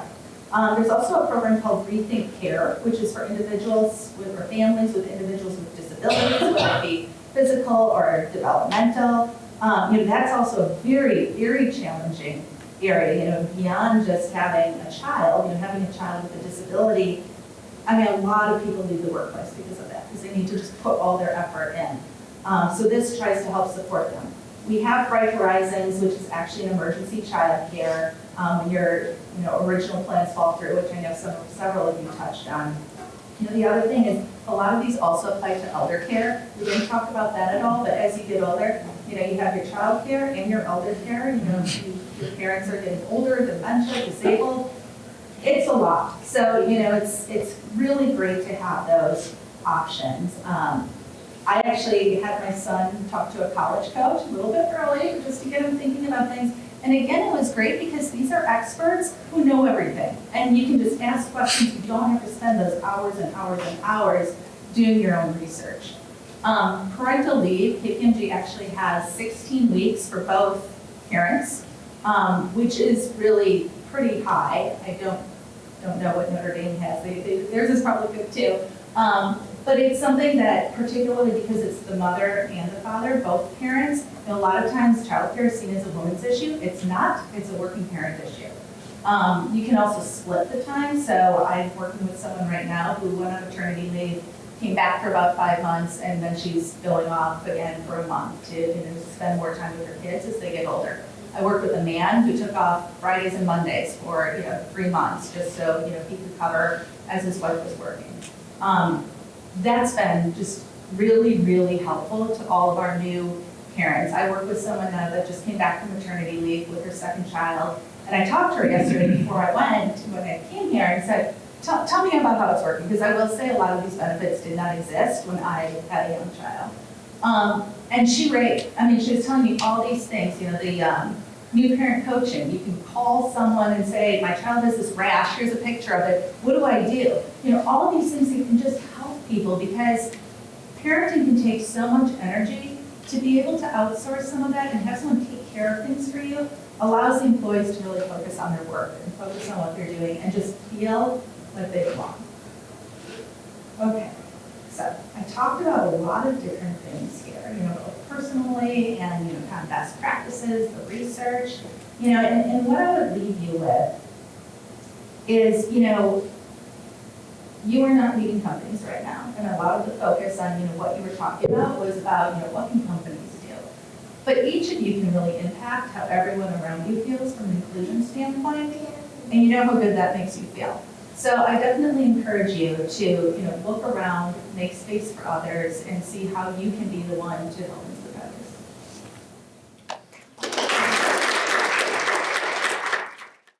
All right, so the judges have made their call. We had an incredibly enriching discussion on your proposals, all very impressive. And to be clear, 25 teams entered this competition. All were very competitive. So to say that all 6 teams are earning top honors by participating and being here today is an absolutely true statement.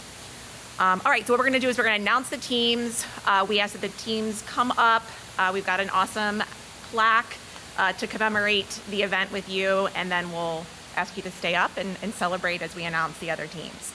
And for each team, we've identified kind of the greatest attribute for each project, right, or our favorite parts, so to speak, about each of the projects. Okay, so we'll start with the undergraduate presentations. In third place, for their use of data to support a very bold proposal, is the Golden Standard, Caleb and Christian.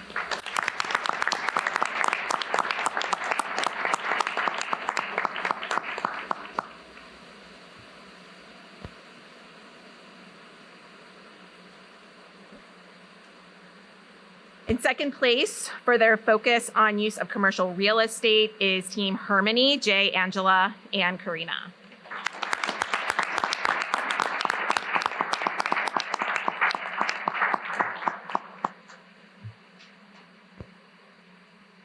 And then in first place, for their clear articulation of the problem and providing an extremely practical example, Team K&K, Kendall and Kate.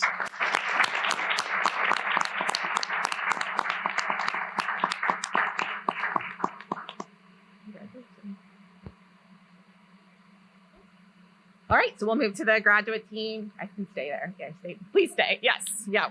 Celebrate as a community. All right. So in third place, for their unique focus on the school age population, Team Gold Standard, Amber, Kelly, Sebeko, and Chris.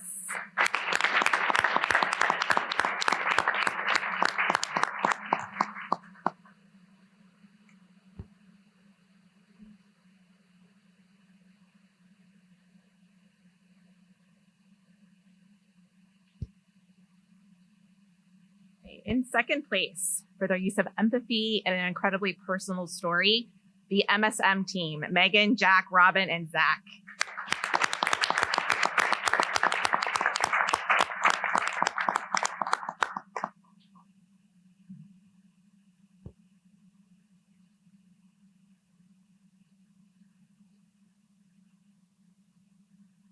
All right, then in first place, for their focus on the local region and the manufacturing population, our first place team is Impact Innovators, Quentin, Karina, Liliana, and Anna.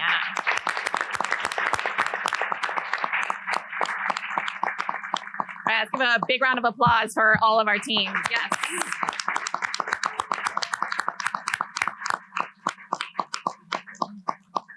And you should stay because we're about to take a ton of photos of you. So stay here, please. So I'll just close this out real quickly. I want to express the gratitude to everyone that the Dean expressed earlier.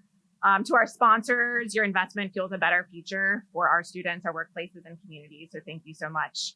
To Shannon, our inspiring keynote speaker, thank you for challenging us to champion belonging and engagement for all that we do. For our judges, for our faculty, staff, alumni, and other leaders at the university who provided expertise. It's been so valuable. And of course, to our faculty and staff, their support made all of this happen.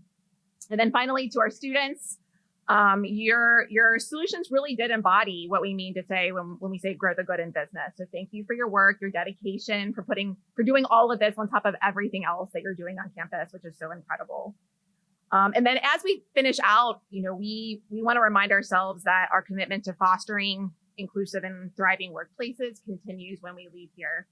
And so I encourage all of us to continue to be vigilant and proactive in this really important endeavor. So please join us for lunch, connection, networking over in the atrium of the Mendoza College of Business, just right over there. Congratulations to all of you, and go Irish. Thank you.